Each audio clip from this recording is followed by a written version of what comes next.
Hey guys, broadcasting live. It's another night live on this YouTube channel. Every night we do it. We go live. It's real time interaction. You come in, you leave a comment on the live chat, ask me any question, tell me how your day's going. I tell you how my day going, and it's a way to not be lonely. It's a way to say, hey, I got nothing else going on. I don't want to watch TV. I don't want to watch the president. I don't want to watch an old movie I saw again. I want to say hello to Inspirational Nomad. Like Michael J says, hello, how's your day going? Good to see you, brother. How's your day going? Do you feel lonely? Do you feel happy? How are you? Just connecting with people alleviates loneliness. And that's a good thing. Jackson King, what's up, man? And that's part of technology. That's part of social media. That's the good part. Everything is good and bad, but you can use technology to alleviate loneliness.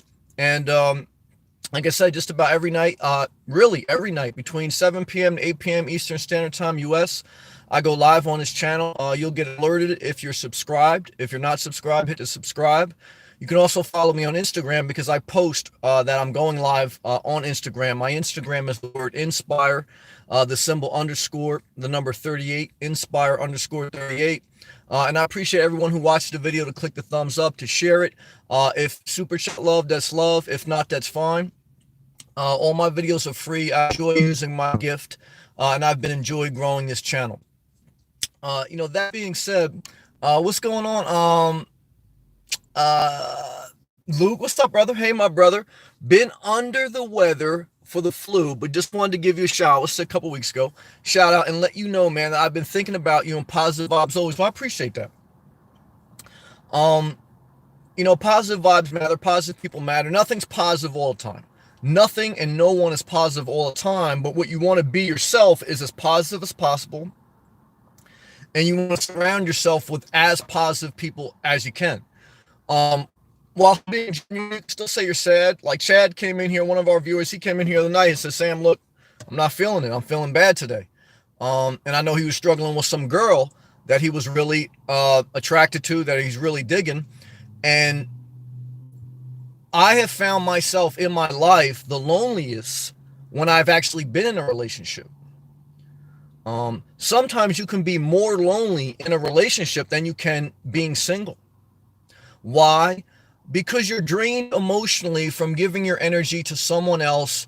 And no matter how you cut the pie in this world, there is no one in an intimate relationship that can fulfill an equal, 100% equal reciprocal love. They can give part of it, even me. Like I give a lot of reciprocal love, but I can only give so much because we're all different. It depends what day you catch me, how I'm feeling, right? So there's a scripture that says no one can fully share your joy and no one can fully feel your suffering.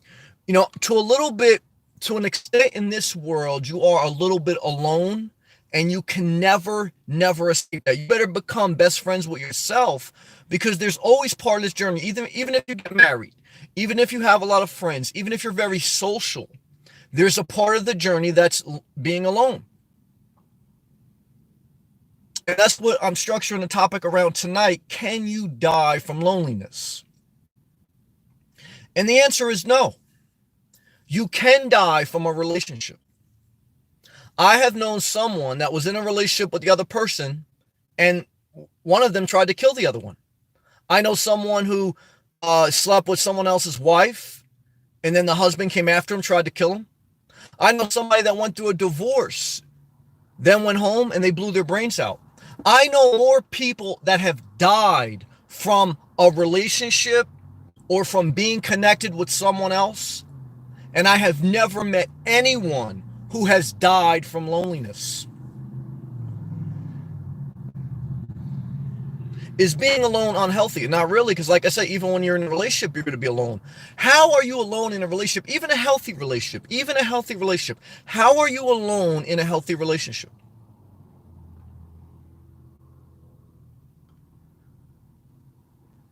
Because in a relationship, you're never going to be always on the same level as the other one. So if you're feeling good and the other person isn't feeling good that day, because we all have off days, you feel alone. You feel like, oh, I'm in a relationship and I can't even celebrate my joy with someone else. You have a bad day. You're feeling sick, like my man Luke, like I was sick last week. When I was sick last week and throwing up in my car, I did not wish I had someone else with me. I didn't want to be bothered with anyone. I wanted to be left alone. I wanted to crawl in a ball and I wanted to heal until I got better. The last thing I wanted was somebody saying, "Oh, do you need anything to help me with? Do you need?" I don't want to hear anything. Leave me alone. I Instagram one of my viewers that I met through YouTube and Instagram, Sarah. She was feeling down the other day, and we were connecting back and forth. And I just said, well, positive vibes to you. Like my man Luke just said to me, I hope you feel better, and I'm going to leave you alone. Because when someone's sick, they need to be left alone. So here you are in a relationship. Sometimes you can't fully share your joy with the other person. And sometimes when you're sick, you don't want to be bothered with the other person. You know, there is part of life that's alone. And that's okay. That's okay. What's bad is when you think that a relationship solves loneliness. A relationship is work. Some good parts about a relationship, some healthy parts about a relationship. I've been in relationships. I've been in a house. I've lived in a car. I've been in a lot of things. But I have seen more people suffer, more people actually physically die directly linked to a relationship than I have seen people die being alone. How do you alleviate loneliness? Like I said, one is technology. These live chats alleviate loneliness. You got nothing to do at the end of the night? You just put me on the background, you skip around your house, or you watch me in your car, or you listen to me, or you listen to anyone. It doesn't have to be my channel. But technology, connecting on social media, fulfills a level of human need for connection. Better than real life. Because you can turn it off when you want, you can enhance it when you want. Away from social media, away from YouTube. When that doesn't work or you need something else, you call someone. You should have certain people that you can call and just get some things off your chest, to bounce some things off people. That's good. That's technology. Remember when the phone was cutting edge technology? I'll never understand why people want to go back to the Stone Ages before you had a phone and a computer. Huh. Do you want to go back when you had to telegram someone? Huh. Hell no. I always get a kick out of people say social media is destroying society, and they're posting that message on social media. Like back in the day, if you wanted to say something was destroying society, you had no voice. You had to send a telegram to someone. And you think someone cared? No. Now at least you can speak your mind and people are there. You can form a group of like-minded people. So social media, also the phone, the telephone. Also, once in a while, you can go to a social gathering. Even if you didn't have friends, you can go to Starbucks. You can strike up a conversation with anyone. People are dying to talk. Huh, I'm trying to get the hell away from people who are dying to talk. Like tonight, I saw somebody in Starbucks that knows me. Now the cute Asian girl, she was like flirting with me, so I showed her a little love. And the guy, the guy I show love because like he's a good dude. And we were talking, but he wanted to tell me about like he had a bad day yesterday, this and that. I was like, all right, well, let me go drink my coffee. And now he's like, well, let me tell you about this. And I'm like, oh shit, too much. But it's not a heavy commitment. But what I'm trying to tell you is all you gotta do is go to the store. See, a lot of people bunker down in their house and they go, oh my God, I'm all alone, I'm all alone, I'm all alone. And go out there and live life. There's plenty of people that don't want to be alone. Misery loves company. But you're not gonna die from loneliness. Shout out to my man Gilbert. He came in here last night from Queens. He came in here last night. We have people from all over the world watch this. I like that. I'm thankful for that. He came in here from Queens. He says, Sam, I'm feeling a little lonely tonight, and I was glad I remembered your show was on every night. And I felt the same way a little bit. I was a little bit lonely last night, but I know I have my show coming up, and this fulfills a connection. I'm going to read each and every live comment like I do every night. And that's connection, sharing your thoughts, dialogue. But Sam, that's not intimate connection. What about sexual stuff and things like that? Okay. Well, I think I've already done a live feed that sex isn't worth it. Why? Because you only have sex 5% or less of the time in a relationship. Sex is for reproducing. That's it. You're going to get in a relationship, and if you average the time over the course of a relationship, you're only going to have sex 5% of the time. That means 95% of the time, all you're doing is exchanging thoughts and ideas. You can do that with anyone. So if intimacy is your problem, are you willing to trade off 95% suffering for 5% joy? No. Like I've always told you, masturbate. Masturbate 2 times before you call someone else. Now, if masturbating doesn't work, and then if social media, social media doesn't work, calling someone else, go for a walk. Physical activity, go to the gym. A lot of people just joined Planet Fitness. It's a new year. Everybody trying to get their life together, go to the gym. Part of loneliness is mental health. We had a viewer come here last night. Shout out to him. He keeps it real. And he says, Sam, a lot of people, nomads seem like they have mental issues. They like to be alone. Loneliness is a mental health issue. It has nothing to do with your physical health. Loneliness has nothing to do with your biceps. Look at that. Loneliness ain't got nothing to do with your triceps. Loneliness is a mental issue. A lot of people out there struggle with loneliness. You know, a mental issue is not just you're popping Xanax, but a lot of people popping that too. I take no drugs. I drink no alcohol. So but some people should take drugs. But what I'm trying to tell you is loneliness is mental. You can exert physical activity to alleviate some mental. When you go for a walk, you heal not only your physical well-being, but your mental well-being. Studies show that after 15 minutes of walk, your mind is in a better place. Are you going to die from loneliness? No. No, you're not.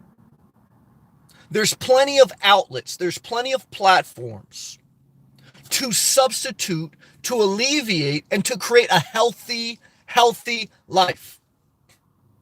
Nomads on YouTube ain't lonely. Shit, they got YouTube. They're over there in an RTR. 1,000+ people loaded up in a desert, living out of their cars, gathering. Do I want to do that? Hell no. I went to Summer Jam when I was young. Just trying to get out of the parking lot without getting shot was enough for me. I don't want to go in an RTR. I like to be alone. But I understand, and I still have human emotion that I need a level of connection. This YouTube channel fulfills some of that. I have some friends in life that I call on the phone. I see some people in real life that I socialize with. I masturbate. I work out. I walk. Is life perfect? No, life's not perfect for anyone. I would love for someone right now to, in a live chat, or if you watch this replay, leave a comment, tell me your life is perfect. Total disaster. Total disaster. Yeah, and like I say, I don't want to be Chris Brown, because a couple people came in here on their high horse and they tried to break it down for me, and then I broke them down and then they left. Please don't judge me, because I could judge you and it can get ugly. Okay, Chris Brown told us that.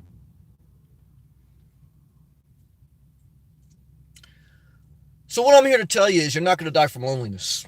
You can die from a relationship, whether it's healthy or unhealthy, but you are going to die if you think, or if you don't use the resources at your hand. I'm going to end the structured topic on this, and then we're going to go to all live comments. My mom is older, and I spend a lot of time with elderly people.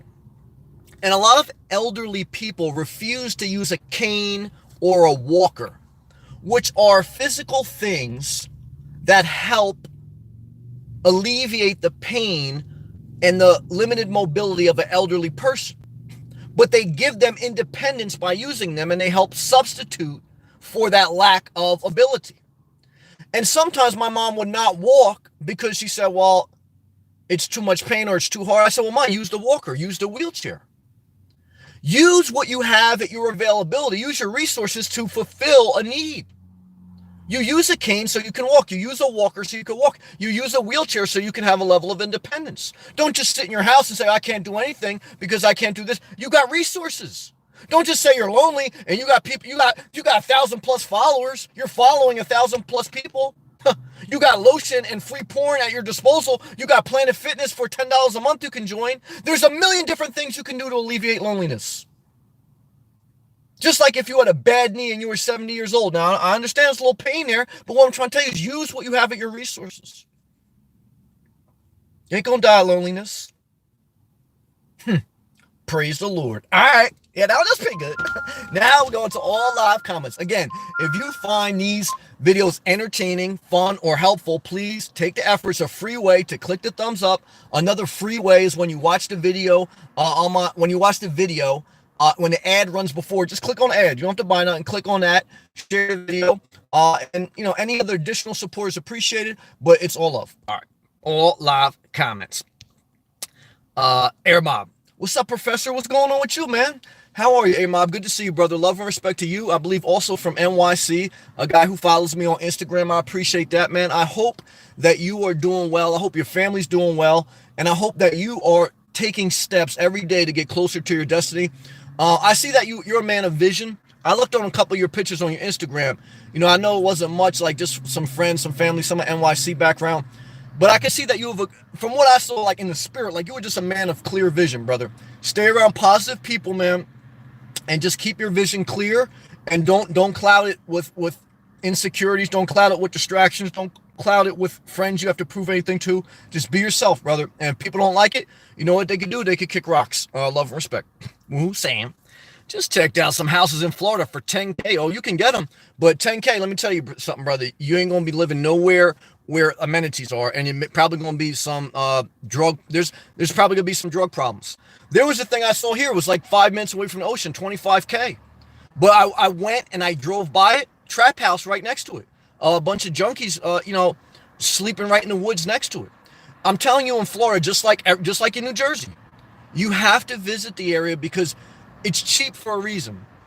It's especially now in a good economy, in a high housing. You ain't going to get no $10,000 spot that is not going to have issues. Now, the only exception, I'm going to finish reading your comment. Forgive me for talking over you, brother. I love you. And good comment. Thank you for leaving comments. 10,000, the only way you're going to get that, and it's going to be in a safe area, is if it's really inland, if it's probably in north central Florida. That's probably the only way. But let me finish reading your comment. Thank you for leaving one, brother. I think that would be cheaper route just for a lot. Well, I think I am going to eventually get to that point. I think I probably did make it. I go back and forth, but the best thing I saw that I passed up on was the lot that was $25,000. It was about 45 minutes from the ocean. That was the best deal. There's nothing like that for 10,000. There are some lots, but they have no electricity. They have no utilities. So, you could buy a lot maybe for 10,000 in that area, but it's going to have no utilities. But right now, there's still a lot for like 30,000 if I wanted to. I'm closer, but I'm just not there because at 38 in good shape, I just don't see I'm not ready yet. I don't see the value. I mean, and I'm just closer because I do see the amount of money that I spend in campgrounds. But I think my flexibility, I think living as a nomad, living with no responsibilities, no fixed bills, your flexibility is your greatest asset. And right now, being that I'm young and everything, I really don't want to give that up. It allows me to take more risks. It allows me, and that's what I did. That's why I downsized my life, so I could take more risk. I can share my life. I share my life on YouTube, so I sacrifice privacy. That's a risk. But I want to try to make this grow because I want to try to use my creative gifts as a full-time gig. Because that's the bottom line. That's how you fulfill your life. You fulfill your life by eliminating the negative things and doing something you really, really are passionate and love about. But to do that, you have to lessen your liabilities. And, whether it was YouTube, whether it was stocks, those are things that, for me, inspire me. I'm thankful I'm blessed with my job, but, you got to go for it, but you got to go for it responsibly because you're always going to need income. So, but I'm thankful for where I'm at now. But eventually I may come to a home base, a cheap one. Just like I've been doing videos with RVs, you really don't need an RV. If you want one, there's nothing wrong with that. I don't want to shame anyone.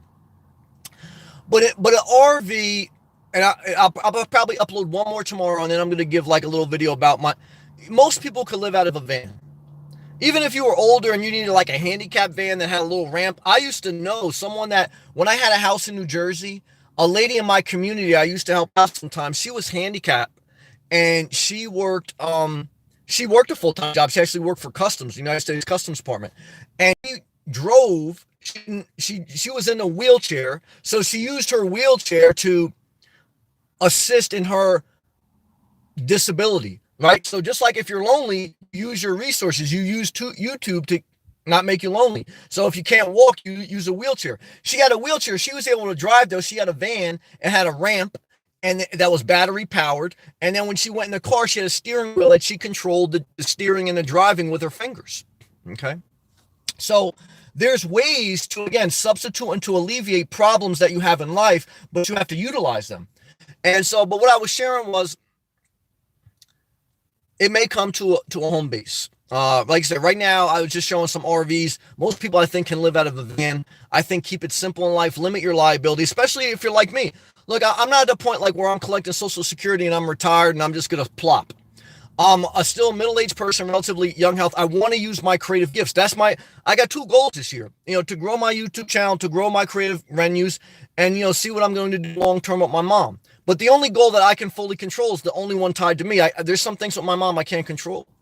But to do that, to go after your dream, you have to keep things very, very light, because it gives me the flexibility to take more risk. I've often said that. Look, if you were starting a business, if you wanted to try to do something risky, living very simple helps you do that. Now, even if I bought a $10 or $25,000 lot or something like that, that's not that much liability. But it is a level of liability. It's a level of money. I mean, that's still real money. That's money. And it's still a commitment. And so those are my thoughts on a home base and a simple life and taking risks and going after your dreams. And that's a great comment. I appreciate that. Love to you, brother. How is your window cleaning business going, and how's your life? Because I know that you had left. He's from Detroit. He left Detroit. He wanted to go to San Diego. He went there, but his business went downhill because he wasn't around his business, so he had to come back. How are you doing, brother? Apathy? Oh my God. Triple, quadruple exclamation marks. Great topic. Thank you. Hello, Sammy in Florida. Yeah, look, Florida makes life a little bit better. There was a magical sunset tonight, and I enjoyed that. And there's visual stimulation. There's mental health in a good weather and good visual stimuli in Florida. What I'm here to tell you is that when I have ideas for videos or for my life, I write them down. I write them down on my phone. I keep a reminder that structures the mind and that keeps you moving forward in life. Good job. Keelan, watching from Calgary, Canada, brother. Well, I appreciate you saying that. Canadian flag emoji to you, Keelan. And if you're from anywhere other than Florida, please leave it in the live comment right now. Or please, if you watch this replay, let me know where you're watching from. Because so far we've had people from Korea, UK, Mexico, Canada, definitely strong. All over the United States, like I say, Detroit. And that's magical to me. Massachusetts. Queen, hello, how was your day? Overall, it was good. It was the middle of the week, so still working and doing things like that. So it's a little bit but I'm over the hump. So I'm thankful. I'm healthy. I'm happy. I'm thankful. Overall positive. Yours, Gleno. Greetings from Fort Worth, Texas. All right, we got a Texan in here, and Gleno comes in here strong, brother. How was your day? How you doing, Queen? Today I went to the store. There you go. That's some activity. That'll keep you away from being lonely. Just do something. Chad, I was thinking about you today, brother, praying for you because I know you had it rough yesterday. You were like Usher. You got it bad. I understand that. I've been there. Chad, I can't die of loneliness, but definitely trying to die alone. All right, brother. Just take life one day at a time, okay? And do your best. And I know it's not easy, and we all have our ups and downs, and you just take one life one day at a time, brother. Good job. Star Pack. That's our brother. Star Pack. One of the earliest viewers I had. Today I was looking at my numbers. I'm almost at 6,800 subscribers, which is very much a blessing. I have to be very thankful for that. Thank you to all my viewers. And I've had my YouTube channel for a year and a half. And it's encouraging to see that it's a possibility that it's something I could do long term. And I'm thankful for that. Star Pack always would come in here, even like when I did live chats and I have like 2 people in here. And I know his family, his brother watched me at a time, and I know I encouraged him in some way, and I appreciate that. But Star Pack, how are you, brother? I know you're gonna stay hydrated. It's my birthday today. All right, well, we'll sing a happy birthday again. So I thought I would drop by. Well, damn, I hope you're still in here because you're gonna get a happy birthday song, just like our lady Live and Let Live got yesterday. I can't stay for long because I'm going out to eat with my parents to celebrate. I'll just drop off. Well, everyone drop a birthday cake emoji to our brother Star Pack. Happy birthday to you. Happy birthday to Star Pack. Happy birthday to you. Make a wish, brother. Star cake, cake emoji to you, brother. See, if you're feeling lonely on your birthday, you're by yourself on your birthday, you're thinking of going on Match.com, you're thinking of going to Tinder, don't do any of that. Just go on a YouTube live session. Say, hey, look, it's my birthday. Get birthday cake emojis and then keep it moving. Look, that's how you celebrate your birthday. Is that better? I think that's better than real life. Brother, many more healthy and happy birthdays to you. Enjoy your time with your family. Enjoy your time with yourself. And I pray you have a great life. LaShandra, what's going on? Great evening. Well, great evening to you, LaShandra. Thank you. Woohoo. Maybe rip the house down. I don't remember what we were talking about with that. I love you, brother. Air him out. I recently learned that some people can't maintain their sanity without social connections and interconnections. I am fine by myself, don't need a pet. I had a pet. That's another good suggestion. Having a pet can alleviate loneliness. A lot of people now have what they call service dogs. They put a jacket on their dog and they're a service dog for anxiety. I think they're a lot of work and a lot of money, but I think pets can help. They're a season of their life for that. Everyone's different. Some people need more social connections than others. So again, we all can't say that we're all the same. We're all different. But there's some things, just like a cane, a walking chair, a walker, and a wheelchair can help the disabled. Social media can help you connect with people. Calling someone on the phone can help you connect with people. Meeting people out at a Starbucks or at a strip club, not a strip club, I'm just playing. Going out or getting a pet, that can getting a pet helped me. When look, I got a pet when I went through a breakup. It helped. It was a lot of work. It's a long-term commitment. I don't recommend it.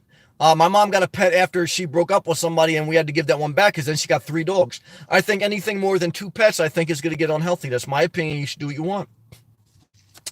Love her. And I think once you get to a certain age, you don't want to get any more pets. You're too old, and you can't take care of it. It's truth.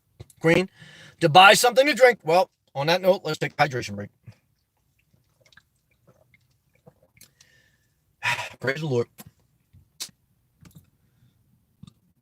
Let me click on my own video and thumbs up it. Why? Because you got to give yourself a pat on the back. That's how life is.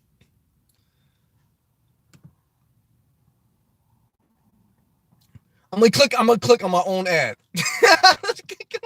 That's crazy.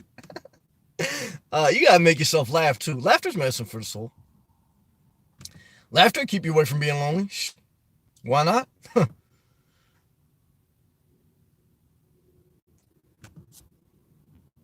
Start back. Humans are social animals. All the things they make have played to their strength: currency, religion, etc. That's an introspective comment, brother. Humans are relatively social. I would agree with that. I mean, I think there's exceptions. I remember being in a zoo and we were going from animal cage to animal cage, and there was a couple, well-traveled, knowledgeable couple about animal species in front of me. And their son had said to them, look at that tiger. I don't remember what animal it was, but let's just say it was a tiger or cheetah. And the kid said to the parents, look at that cheetah. It's by itself. I feel bad for it. And the parents said to their child, no, you don't understand. That's like an African cheetah or something. They said some type of animal species from some other part of the world. And they said they are best when they are by themselves with limited social interactivity. But like if you see a eagle, eagles tend to fly solo. Pigeons fly in a flock, right? So there's different species that do better. Like I see some down here, I see them like the long-ass necked, long-beaked birds. They all together pecking at the ground. But there's some like hawks and like they're just flying by themselves.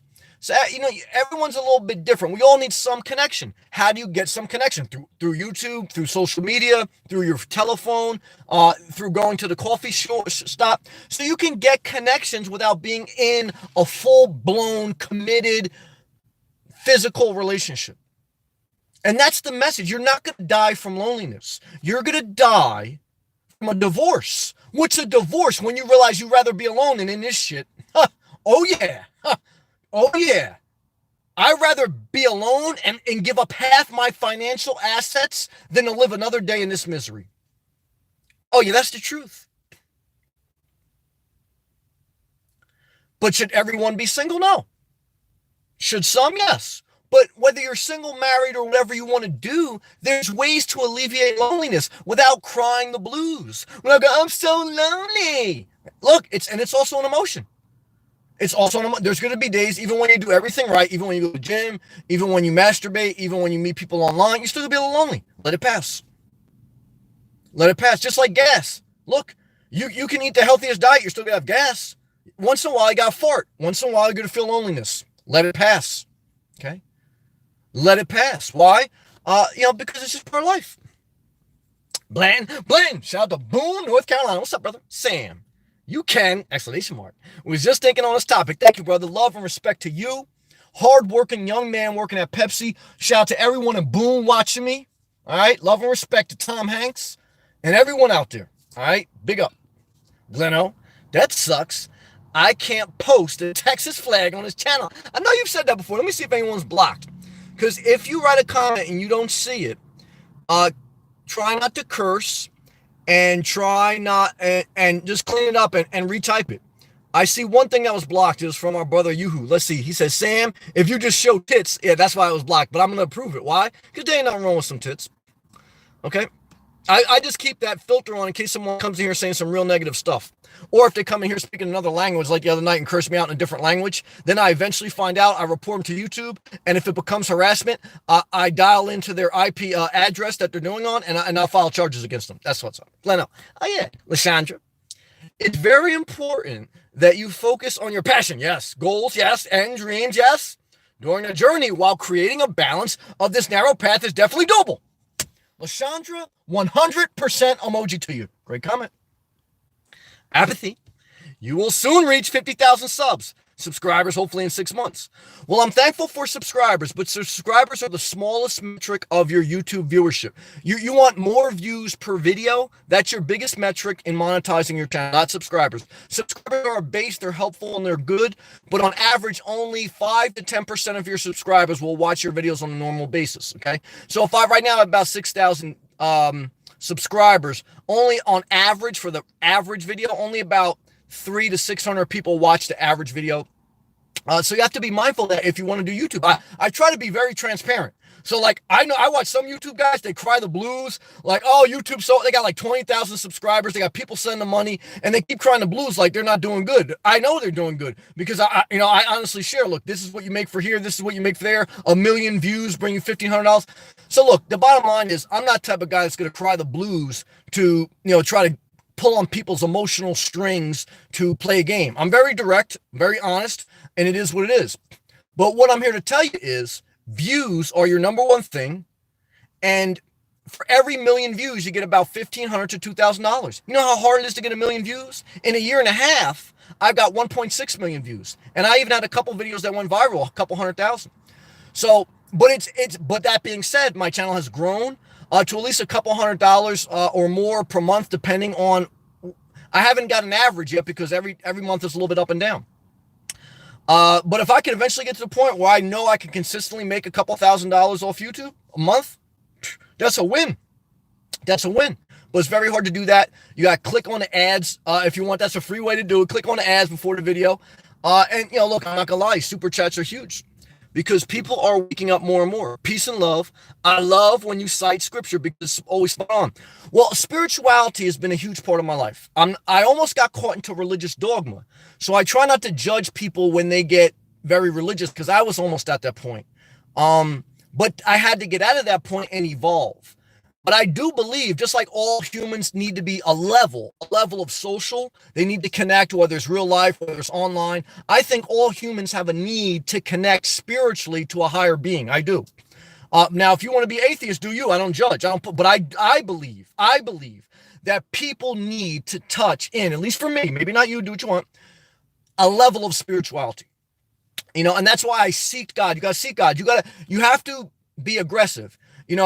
Anything in life you want to do, you got to go after. Okay, you want a YouTube channel, you keep mind effing it, and you're not going to upload a video. You're never going to have a YouTube channel. You got to do it. You want you want more peace in your life. You may have to search spirituality. And so scriptures and the Bible play a part in my spiritual foundation. But researching the scriptures and reading them all, just like Jesus used to do, I understand them in context. I understand the Bible was put together by all men, no women. Okay, so there's a skewed perspective, and it was put together under pressure from the Roman Empire, and a bunch of men put it together. And in the Bible, it says a lot of divine, godly things, but also says some things I don't agree with. And even the people who wrote them, they write down, look, this isn't a direct command for God. When Paul would write a lot of things in the New Testament, he said, this isn't a direct command from God. Okay, Paul wrote that, women shouldn't speak up in church. They should sit in a separate part. That slaves should obey their slave master. In the book of Isaiah, the Old Testament, that a lot of people, they get all worked up about, Israel. He said Israel was a prostitute. It was a prostitute because it got too religious. So like you say that now, and it's like crazy. So there's a lot of, the bottom line of the Bible and all, is treat people right. The golden rule. Love God, treat people right. Forget about the religion of this is mine, this is yours, this land's mine, this land's yours. Or we have to follow this way. This is the only way. If you're gay, you're bad. If you no, it's all bullshit. Okay, treat people right. Let God figure out the rest, and you're in good shape. That's the truth. People don't want to hear the truth, and that's why they crucified Jesus, and that's why they crucified and that's why they wanted to kill Moses. So it's both ways. When Moses came off the mount with 10 commandments, the people didn't say, "Oh man, you're the blessed guy." No, they didn't. Half of them wanted to go back to Egypt. Okay, and Moses took the 10 commandments and he smashed them on the ground and broke them, and he had to go back up the mountain. So they weren't that holy and above it. And David, he committed adultery, he had people killed, and then with New Testament. So, you have to understand the long context. Apathy. Thank you so much for the super chat. Thank you. I appreciate that. That's love. You've been a huge supporter. It's acknowledged, it's appreciated. Huge appreciation. Thank you. I was getting all worked up, but it was a good thing. It got me worked up on spirituality, which is good. Thank you for the super chat, love. Blessings to you. Appreciation to you. And keep going forward. Look, I know your journey is, I know you're up in Massachusetts, I believe. I believe you want to get down to Florida. And I believe you even have secured like a disability check or something. And like I tell you, if you got a disability check coming in or something like that, you can make it down to Florida as a nomad. You'll get 50% off all state parks. If you're a senior citizen, you're going to get 50% off all state parks. So, like back to woohoo, do you need a home base? Look, if you're a senior citizen or if you're getting disabled or if you served in the military, you're going to get 50% off. Your rent is going to be $400 per month with full utility hookups at state parks. You can have air conditioning, you can have heating, you're going to have a sewer, you're going to have bathrooms. Even if you don't have an RV, if you have a minivan and you come down to Florida, you run an extension cord from your utility hookup, you put it in your car, you put a fan, air conditioning, whatever, heater, whatever, TV, whatever, and you have bathrooms at that state park, and you can go to the bathroom, you can shower, you can shave, you can everything. And you're getting 50% off. So apathy, keep going forward. If that's your dream, do it. If you can do it responsibly, do it. And everyone out there, it can be done. You don't need a big RV. You don't need a home base. What you need is determination. What you need is positive people to encourage you and people to show you it can be done. Is it perfect? No. Is it perfect? No. Is it perfect? No. Is it better for me? Yes. Apathy, thank you. Love to you and appreciation. Thank you very much. That's a very huge help. Antonio. Hello, brother. Antonio. Hydration break, brother. Love and respect. Antonio. Need my inspiration tonight. Well, thank you, brother. I appreciate that. And that's what it is. Look, we're talking about, look, what do you do when you're lonely? Come live chat. Connect on social media. Call someone. Go for a walk. Physical activity. This alleviates loneliness. When you're not inspired, other people can spark something in you. What is an engine? How does a car move? Through combustion, okay? There's a spark that takes place in the engine that creates the whole generation of power. And so sometimes you may need someone to spark your inspiration, but all that is to create combustion in your own life so you can get motivated and you can go, okay? And your inspiration is your energy to get you going. And there's ways you can find that on your own using the tools and the resources at your disposal in today's society. So make use of them, brother. Use that cane in life and walk. Gleno, you definitely can die from a broken heart. I felt a lot of pain. I wasn't able to eat. I had sleepless nights over a broken heart, but I didn't die. I died for about 3 years, but I evolved. I adapted into something else. And like I said, that's why you can feel more lonely being in a relationship or going through a breakup relationship than you can being by yourself. But I'm glad that I experienced that. And I don't refrain from it now because like I'm scared to get hurt. I don't want it anymore. It's not worth it. It doesn't even when it's good, it's too much work. So if you're thinking about getting a divorce, one thing you may be saying to yourself, I know I like to be around people. If I get a divorce, will I die from loneliness? Their answer is no. The answer is you'll go through a lot of pain initially. It'll take a while to kind of adapt into a new lifestyle. But you'll evolve, you'll grow, and you'll figure other ways out to alleviate that need to connect with people. And you may eventually have a relationship, but maybe in the other relationship, you're not going to be as committed. It's going to be at a different level. You know, us as human beings, we don't stay the same. I'm not the same person I was 10 years ago. Now, my essence is the same. I've kind of always been this type of person, you know, encourager, inspirational guy. I've had different seasons. I've matured, but you do evolve. You don't stay the same. And so that's why it's hard to keep relationships, because it's like almost impossible for two people to meet each other and grow at the exact same level and keep growing together. Almost impossible. So some people grow faster or more than others, and some people don't grow. So it's like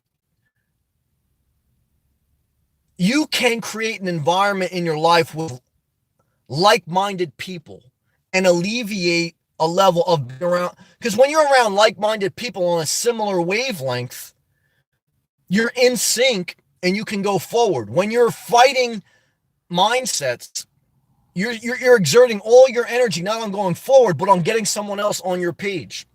That's what a relationship is. Like, you try and get someone else on your page and vice versa. And then you got to talk about compromise, got to talk about this, that. For me, I ain't feeling it. Queen, I play with my baby doll. Good job. That'll keep it from. How do you avoid being lonely? Get a doll. Queen's got a doll, playing with her doll, doing her hair. That'll keep you busy. Get a transformer. Okay? There ain't nothing wrong with that. And you could color. She's coloring in her coloring book and worked on her word find book. Queen busy as hell. Queen not lonely. She's coloring. She's doing doll hair. Other people in the relationship, they're direct messaging me. They want to get with me, leave their boyfriend. Hey, look, get a coloring book. All right? Very simple. Queen, good job. Apathy. I think you can die from a broken heart. Just my opinion. Well, I definitely think there's a lot of pain. I've been there. 3 years of suffering to get over it. Definitely 3 months. I think you can go without eating. I think you can be very hurt. I think that's a fair point, like you and Glenn O make. But I think from my own life experience, I think you evolve past it if you put in the work and if you use the cane, use the wheelchair. When you're hurt, you guys are making a good point, but when your heart is broken, when your leg is broken, you don't just say, I'm going to sit down my entire life and not let my blood flow. If your leg is broken, you get your crutches, you get your wheelchair, and you walk, you use resources because you need help being disabled. And you get 50% off state parks when you're disabled. You know, and so when you're lonely, you're disabled. You're emotionally disabled. Okay. When you're lonely, there is an emotional disableness. So to use a resource like cane, crutch, or wheelchair, you call someone, you come into a live chat, you share your life. Just sharing that helps you. Just sharing healings. You know, without people that judgmental. Like, you know what I'm saying? People trying to throw shade on Queen or somebody like that, screw them. Then go to a live chat that finds you and vibes with you. And, you know, work out, satisfy yourself. Like I told Live and Let Live last night, go take care of yourself. Like, you know, celebrate your own birthday. Star Pack, he should make, you know, make his own life special today. And so a broken heart is very painful, but that's how we that's how we heal from it. We use the resources to create an environment of help until we can get to a point where we're back to self-sufficiency. Good job, Lashandra. I'm not lonely. I've been in this lifestyle for over 8 months. Well, you're about to give birth to a whole new lifestyle, because when you've been in this lifestyle, whatever lifestyle, once you sustain something for 8 or 9 months, you've given birth. That's how long it takes to carry a baby, about 8, 9 months. So how long does it take to create a new lifestyle? About 8, 9 months. You just given birth without the, you know, without all the blood and glory and all that stuff. So love and respect. DTM Professional Window Cleaners, brother. Thank you for the super chat, man. Love and respect to you, starting a new job this month. I see you, brother. I watch your videos. Love and respect to you. Says another great topic, Sam.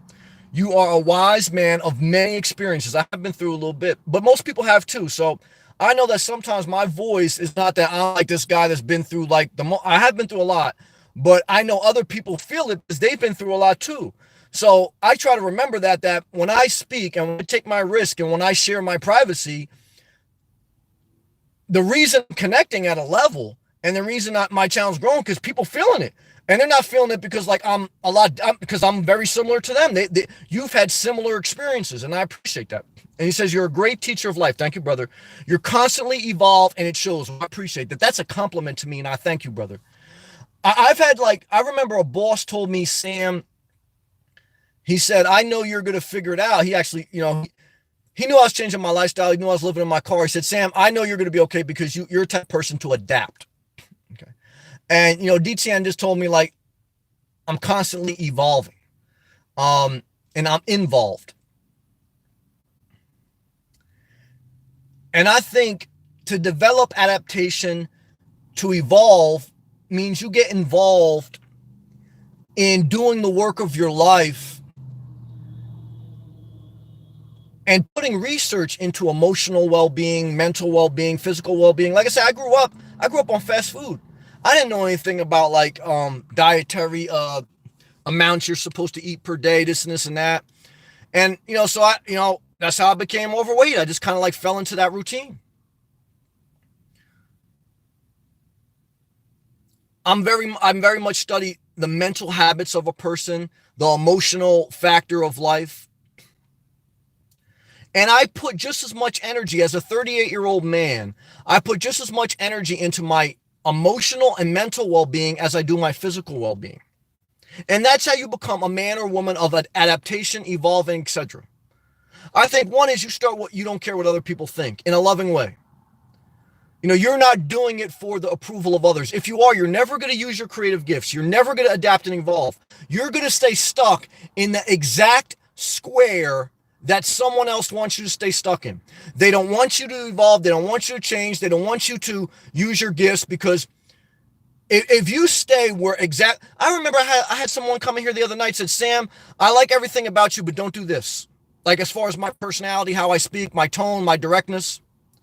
That's like me going up to a woman and saying, I like everything about you, but I wish you didn't have wide hips. You know how disrespectful it is to say to someone, yeah, I like everything about your personality than this. That's like me going up to a woman and saying, yeah, I like everything about your body, but this. How disrespectful is that? I would never do that to a woman. I would never do that to a man. So how you think you can do that to another person's personality? Shame on you. If you don't like someone, if you don't vibe, just go do your thing. Don't try to change them. Don't spend energy thumbs down it. Go do your thing. I'm going to do me. I'm going to evolve. The reason I was able to grow in life was because I got away from certain friends. I got away from certain environments. And did I take shade? Hell yeah, I took shade. Do some people want to see you fail? Hell yeah. But it's not out of love. It's out of hate. It's out of putting you back in a box where they can have you under control. They have you under control based on your insecurities. You're scared to ask for what you want. You're scared to be who you want. Because the minute you do, then they don't have control over you. Let no one have control over you. Sam, inspirational nomad, what is the greatest piece of advice that you ever received? The greatest piece of advice I ever received is from my mother. And she said, Sam, she wrote her will. She's still alive. She let me read it when we talked about it. And she wrote a note to all her children that she wants read when she dies. And it's a very simple note. It just says, children, I will always love you, even when I'm no longer physically on this earth. Always know that, and always live your life, and don't let anyone control you. Don't let anyone control you. What's the number one piece of advice I've ever been given? Don't let anyone control you.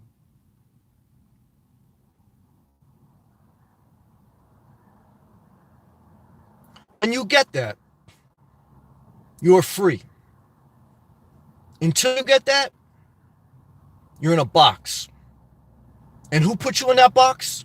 Some controlling, manipulative person. Never forget it. Thank you, DTN. Love and respect you, brother. I appreciate that. Jacqueline. Hey, Sam. Jacqueline, what's going on? Love and respect. Good to see you. How are you tonight? Gleno, Queen. Are you a kid or adult? Don't matter. Don't matter who's your Queen. I don't know. I'm not reading all the live chat yet. I'm not down to them. I'm going to read each and every one. Gleno, I love you. But what I'm here to tell you is I don't even want to know your age, Queen. Because I don't care if you're a 78-year-old woman. If you want to buy a doll and if you want to color, do you. Let me tell you something. If I wanted to buy a doll, if I wanted to dress up like a woman, I would do me. You think I would give a shit? I don't give a shit what no one thinks. You treat people right, and that's all that matters. And you know, that's it. Love and respect. JJ, begin my own best friend is necessity. I agree with that, brother. Or woman, I'm sorry. JJ, I got confused with the name. And now I see the profile picture. I found out that love I give to myself. Yep.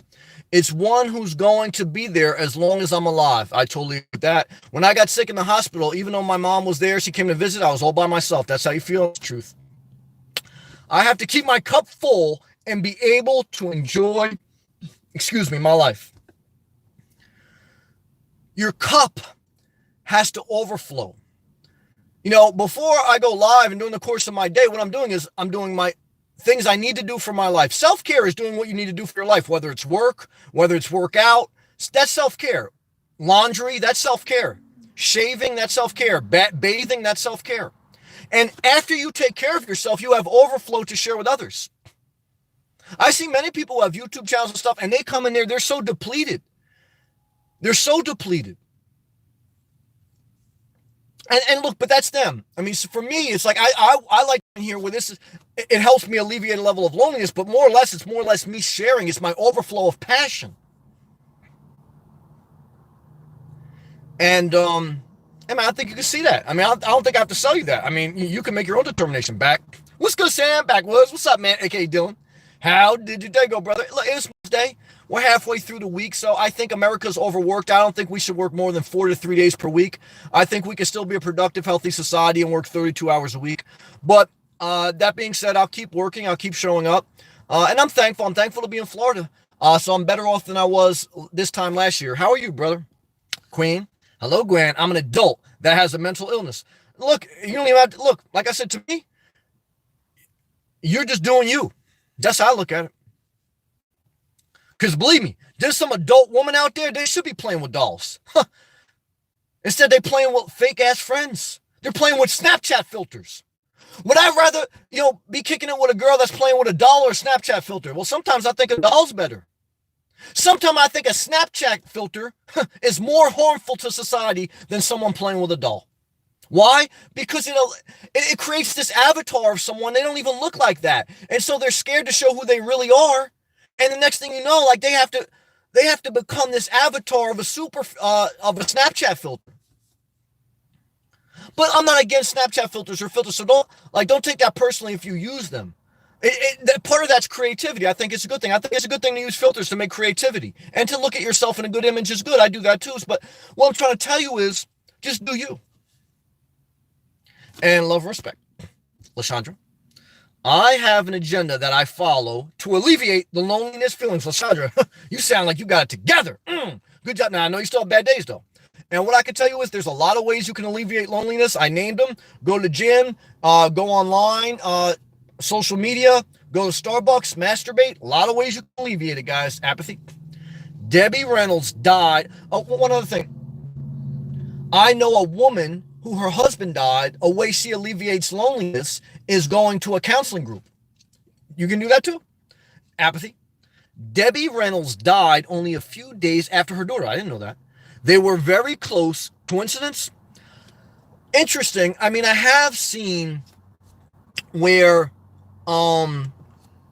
people, like, now that I'm thinking about it, I remember remember Whitney Houston overdosed like in a bathtub, and didn't her daughter eventually do the same thing?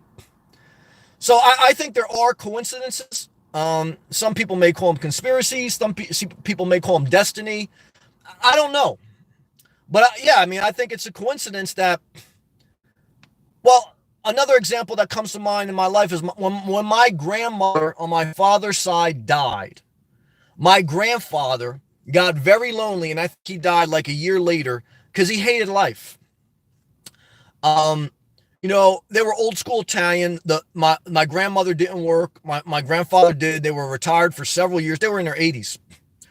But after my grandmother died, I remember my grandfather sitting at the table, and he would just break down and cry sometimes because his life he felt was over, and he couldn't work with his hands anymore. His hands would shake. His wife was dead, and he just basically, did he die of a broken heart? No, he died of a heart attack.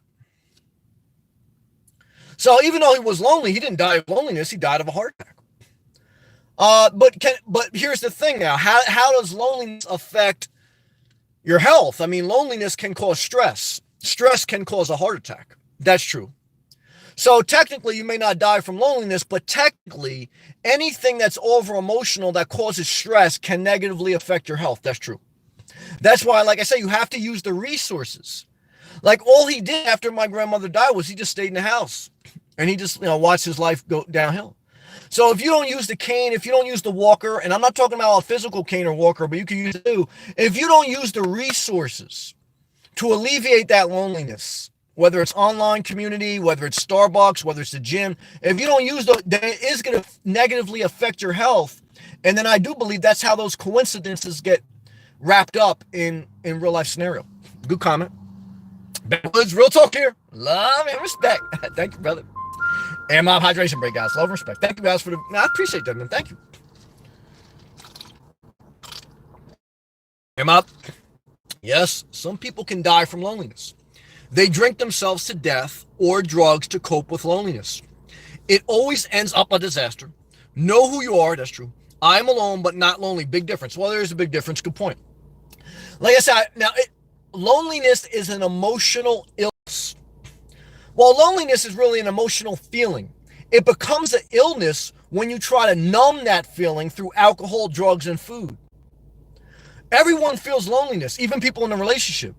But when it becomes negative is when you try to numb it with alcohol, drugs, or food, and then you don't use the resources to alleviate that energy in a healthy way. So loneliness is almost like an energy.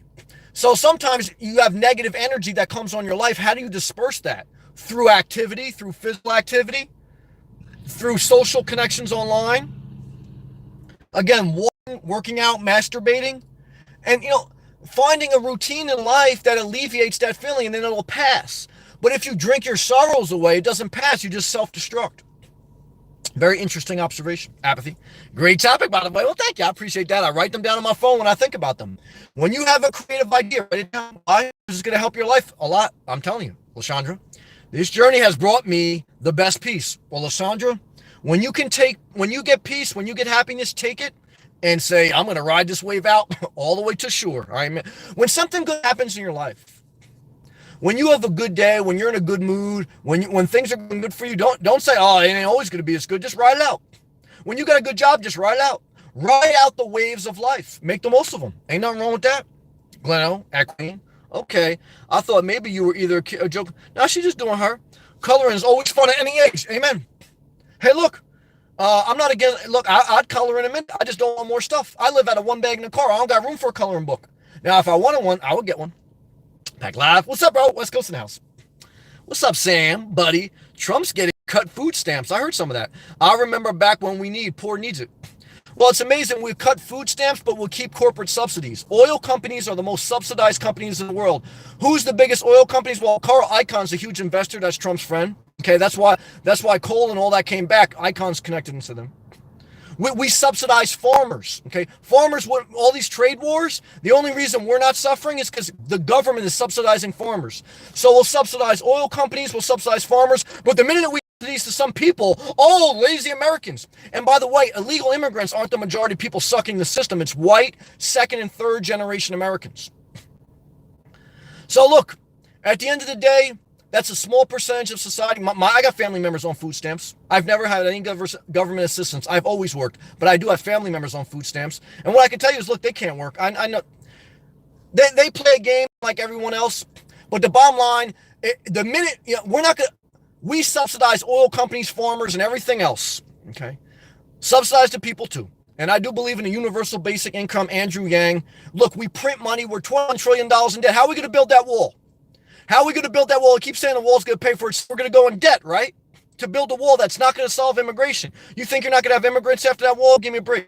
Okay? So, if we're going to go in debt to build a wall, let's go in debt to give people some money. Shit. We print money.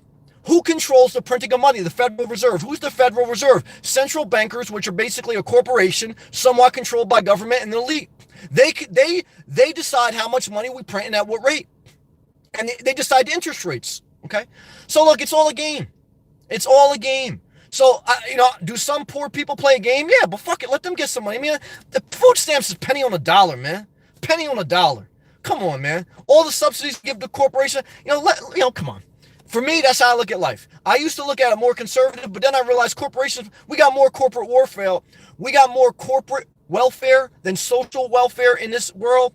So believe me, I've come to the realization that, look, capitalism can't sustain itself anyway. Every every 50 years or so, the government has to bail capitalism out. In the Great Depression, if it wasn't for the government backing up savings accounts and building infrastructure, the Golden Gate Bridge, you're in America, you're in the West Coast, that was built through government funding, okay?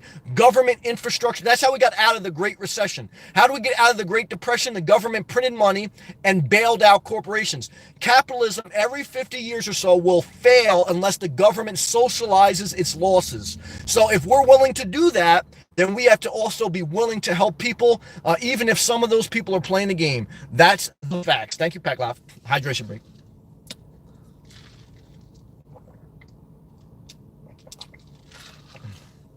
Queen, right? Excellent. Tinkerbell, laughing. Good point. Thank you. Good to see you, Tinkerbell. Vicky, Minnesota, Florida. I live in a miserable state. Well, I got love for everybody, but Minnesota, it's a disaster. Only because it's cold, though. I'm lonely.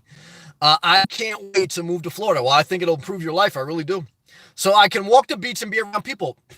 Look, I see a lot more healthier, active people in Florida. It's the truth. Now, do some people still stay in their house? Do I see drug addicts? Yes. Do I see people who are unhealthy? Yes. But you have a chance. At least you have the opportunity to go outside and walk. So I'm not going to tell you that if you move to Florida, like everything is perfect. But for me, it's better and it has an environment that can make life better. But you do have to visit the towns because there's some bad towns, just like there's some bad towns in New Jersey. And before you buy or commit to anything, visit. That's what I did for a year and a half. All I did was visit Florida. I took all my vacation time in the winter and I visited. And I found the areas I like best and I came down here. But the bottom line is just do it. Because I do believe that Florida will make your life better. If you like being outdoors, if you like heat. Like right now, today it was only 78 degrees. I'm cold. I need it to be in the 80s. But it's good sleeping weather. Good job. Queen. At Gleno at Queen. Thumbs up. Queen. Why would I be mental health? No, you don't have to justify yourself. You're just doing you. Tinkerbell. My main loneliness comes from missing my ex. I can understand. I don't want to be around anyone else, but at the same time, I can understand what you're saying. I can't be around him because he's very toxic. I've been there. How do you get over that, Tinkerbell? You have to change your phone number. And you have to have no contact. Every time you have contact with your ex or you see him on social media, you set back your recovery time another 3 months to 3 years. How long does it take to heal? 3 months, no contact. 3 years, no contact. You have to change your number. You will not get to a better place emotionally until you change your number and your ex does not have it. Blocking him is not the same because you can unblock him and you can still see he reaches out to you. And changing your email and blocking him on email is not enough. You have to change your number. You have to move on with your life. I know it's painful. I've been there, so I know I'm speaking roughly, but I have compassion. But what I'm here to tell you is the only answer. If you keep him in your life just as a once in a while text buddy, just to show him that you moved on, just to show him that now you got in good shape, you're living your dream, not good. How do you move on? Change your number. Okay. And never look back. Will you feel joy again? Yes. Will it take 3 years? Probably. But you'll move forward. You'll adapt. You'll evolve. Good job. Apathy. Nice bicep. Well, thank you. I appreciate that. I've been working. Queen. My loneliness comes from me enjoying living on my own. Me too. 100. But I don't live alone anymore, but I love living alone. Well, Queen, me and you on the same page on that. Queen, okay, Galeno, Tinkerbell. Yes, walking relieves a lot of stress. Oh, yeah. When I feel depressed, walking helps. So I totally agree with that. Natural remedy for loneliness and for emotional well-being. Apathy. 10,000 people at the RTR. Really? Not 1,000. How scary is that? Total disaster. In my opinion, though, there's some people that enjoy that. So I don't want to begrudge them from that. But I'm trying to make a point. There's a lot of, I guarantee you, out of 10,000 of those people that go to the RTR, I would say 7,000 are lonely on a regular basis. I spend 99.9% of my days and my life alone. And how often do I feel loneliness? Maybe less than 5% of the time. And I think I got a 95% positive emotional well-being. I don't think anything's 100%. So is that a win? That's a win in my opinion. Tinkerbell's laughing good. It's good to laugh. Laughter's medicine for the soul. Good job. Gina! Hey, Gina. Hey, Sam. What would your first 3 steps be? That's interesting. If you found a time machine, accidentally press a button on it and go back into the Ice Age 11,000 years ago? Hell no. Hell no. Hell no. If I had a time machine, the only thing I'm going back is I am not going to trade certain stocks and lose money. I'm not going to date certain girls. I'm not going to date the girl with the Hello Kitty. That's it. I'm not going back to Ice Ages. I don't want to go back. I don't want to go back to biblical times. I don't want to go back to when they invented the car. I don't even want to go in the future. Look, the only thing I use the time machine for is then I can in the future. Then I will know who won what. I can bet. I'll just make a bet like this person's going to win a Super Bowl this year, and then I'll become independently wealthy. Yeah. That's what I use the time machine for. I wouldn't want to visit any place or see anybody. I don't want to see any of that. I don't want to be around people. I damn sure don't want to be around a bunch of like Egyptian mummies talking about like ancient times. I don't want to talk about that. I want free porn. I want luxury amenities, and I want to be independently wealthy. So however a time machine can help me achieve that, damn sure I'm going to use that. But I don't want to visit people from back in the day. And I damn sure don't want to go to Ice Age. I love you, Gina. JJ, take your belt. Cut the cord. Well, JJ, me and you on the same page on that. The attachment with that guy, total disaster. I agree with that. Train your mind to not think about him. That's impossible, but you're right. And you'll see to be good, better to believe. Bottom line, let me sum up JJ's comment to you, Tinkerbell. Change your number. Change your number, give it to no one that knows him, and move on with your life. That's it. But also his love. Good job. Ragnar, what's up, man? Sorry I'm late. That's all right. Bastard Sam. And to other yes, I appreciate you. I appreciate you, Ragnar, creating a conversation with other people. You alleviate loneliness. You have the gift of encouraging and talking to others. You are a consoler. And like while I'm getting ready to read like other people's chats, I see you talk to people. I see you leave comments on my videos underneath the video and you talk to other people. That's a gift, and that's helping other people not be lonely. Like somebody gets an alert on their phone, they see Lagnar's from the Netherlands. They see, oh shit, Lagnar read my comment. He's got something to tell me. Let me see what Lagnar got to say. Tinkerbell, like you better off having Lagnar give you a comment than your ex-boyfriend. Change your number. All right, good job. Lagnar, Pastor, I got you. Queen, I know that my life is not perfect. Well, none of us are. My life ain't perfect either. And that's okay. And whoever don't like that, guess what they can do? They kick rocks. Somebody come in here and say, Sam, I like everything about you, but you talk too loud. All right. I like everything about you, but one boob is bigger than the other. Is that nice to say? No. Like, I don't understand how someone can say, I like everything about you, but this. That's like me saying to someone else, yeah, I like everything about your body, but this. That's totally disrespectful. And it shows a lack of character on their part. You don't need them in your life. Keep going. Lagnar, that's right info. Thank you. Lagnar, amen. Tinkerbell at JJ, thank you. I'll try not to think about it. It's hard, I know. But subconsciously, it's not easy. I understand. I miss what could have been. I understand. And getting over him is a struggle. I've been there. And even though I try to remember all the pain he caused, well, I understand your pain. I'm with you. I understand. Apathy. Sammy, when people are randomly cruel to you, you alienate them in a very diplomatic way. Sometimes it's a little bit, your mind is incredibly quick. Thank you. Well, no, I appreciate that. Again, apathy, you've been a huge supporter. So yeah, look, I'm going to acknowledge you. And I'm going to say, bottom line is, look, I appreciate that. And it's true.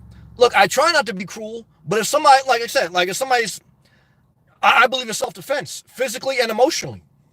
I believe in self-defense, physically and emotionally. I don't go out there attacking people. I don't want conflict. I avoid drama. I try to end it as quick as possible. But you're not going to come here and emotionally abuse me. What, you out of your fucking mind? With a fake profile picture of some devil? Or some like fake girl or fake guy? You out of your damn mind. Praise the Lord. Thank you, Apathy. John, good evening, old John. Love to you, brother. Lagnar, I can't find a fire emojis. You found them, brother. We're on fire tonight. Lagnar emoji, got you. Tinkerbell. True, you always have to visit the area before going. That's true. I saw a nice house and moved there, but was in the hood. Yeah, that happens. I almost did that. Nice house, but in the ghetto neighborhood. Look, you don't want to live in a bad neighborhood. I spent plenty of times in a bad neighborhood. And all my friends that live in a bad neighborhood, you know what their number one life goal was? Get the hell out of that neighborhood. So Bottom line is, you don't want to live around areas that have high poverty and high crime. Why? Because it's not healthy. If you have to, then you do you. It doesn't mean you're a bad person if you're living in that neighborhood. It just means you're on bad times. But when you can, get the hell out of there. And before you buy a house, you better visit the surrounding area, because let me tell you something. Total disaster, Queen. I have mental Queen, you're just doing you. Chad, gotta love autocorrect. I'm at that. Praise the Lord. Thank you guys for the love. Thank you for the comments. I appreciate that. Chad, not. Lagnar. Chad, why? Be you? Yep, that's right. When you're totally in doubt, just be yourself. And whoever doesn't like it, kick rocks. Dumb autocorrect. That's all right, brother. Lagnar, okay. Lagnar, relax. You're welcome, Chad. Queen, hello, Lagnar. How you doing? Queen, how was your day? Lagnar, okay, Queen. And you? Queen, I'm great. Apathy. You are underrated. Well, I appreciate the love, because 90% of the population are human-grown sheep. Isn't that frustrating? It used to be more frustrating when I was more immature. As I mature, I don't look at people as dumb or sheep. And I think that has helped me. I kind of look at life like everyone's doing the best they can for them. And some people I vibe with, some people I don't. I don't look at people like the majority of people are followers, because there's nothing wrong with being a follower. But you got to be careful that you think for yourself and that you're following the right person, and that if you outgrow that person, like even if you outgrow me, you guys should leave. I don't want to control people, and I don't want to be controlled. So what I could tell you is that I from a mature place, I no longer look at people like they're sheep or they're dumb. I just try to look at everyone. Look, everyone's doing the best they can for them. And if I vibe with them, great. If I don't vibe with them, I got to go. And if we vibe for a minute, but then we outgrow each other, I'm okay with us going our separate ways and still wishing that person love and blessings. I don't want to control people. I don't want to be controlled. So I think as my thoughts have evolved and my maturity level has evolved, that's kind of where I'm at now. And I don't try to save the world. I try to be my best self. I try to connect with like-minded people. And then I that's the best I can do. And for some people, it's good enough. For 24 people that at this time click the thumbs up on this video, is good enough. For 3 people that click the thumbs down, it's not good enough. So even if that number was opposite, if more click the thumbs down, I still got to be me. Because at the end of the day, if I get sick and I'm in a hospital, guess who's there with me? Just me. At the end of the day, I spend 99.9% of my time alone. But I choose to be, I consciously make an effort to surround myself with people that encourage me. So, like, look, if people weren't majority encouraging me, I wouldn't spend time. Maybe I wouldn't do a YouTube channel. I mean, so you have to make an effort of, look, is this working? Are people encouraging you, or are they not? If something's negative for you, whether it's YouTube or anything else, or a relationship, like our viewer, Tinkerbell's going through, even if it like once was good, if it's not good for you anymore, you don't want to, every day you don't want to go into a chat room and you get the majority thumbs down, or you don't want to go into a relationship and get the majority thumbs down, because that's not healthy, because then eventually, even if you're real confident, start to wear on your confidence. Now, it's a little bit different online, because online people can create a million different fake profiles and just one person gave you a million thumbs down or a million thumbs up. So online is deceptive. Just like you can meet what you think is a hot girl online, but she just got a bunch of filters and a bunch of Photoshop. Not really her. So online is a little bit of an illusion. It's an avatar. It's an algorithm, but there's a feeling, you understand? And you know when your body isn't right, when your emotions ain't right. And when you're not in a good place, you got to make changes in your life. If you're not happy, you got to make changes in your life. I don't care if that means a divorce. I don't care if that means whatever. If you're not in a good place, you got to make changes. That's my opinion based on how I live my life and how I look at life and how I look at people. Some people get that, some people don't, and I'm okay with being by myself. But what I found is when I'm myself, I connect with the right people, like you, Apathy, like others, and so that's all I can focus on. And I remember a friend of mine told me, like, look, Sam, his mom said this: if you got at the end of your life, you're going to look at one hand, and that's the amount of true friends that you're really going to meet in this life. And she was an old lady, and she'd been through life. And I think that's 100% true. DTN, Sam, you are once in a lifetime mentor. Well, brother, I appreciate that. And like I say, DTN, I think highly of you, brother. You have the gift to articulate, the gift to, you get life, man. and you know how to talk to people. You know how to present yourself. You have the gift of presentation, brother.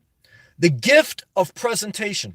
I remember watching an episode of Cosby's. Now, I know Bill Cosby went downhill as far as what he did, and I don't excuse that. But there was one episode, I still get a lot from the episode. There was one episode where the oldest daughter in the Cosbys, she had became engaged. And when they presented it to the husband, to Bill, to Cosby, the father, they said, look, we got engaged. And he was like, he didn't accept it well.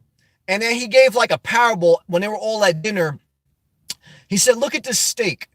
He goes, this steak is a great, juicy, very attractive thing, but it's only attractive when I put it in a dish and I put other things around it and then I present it to you.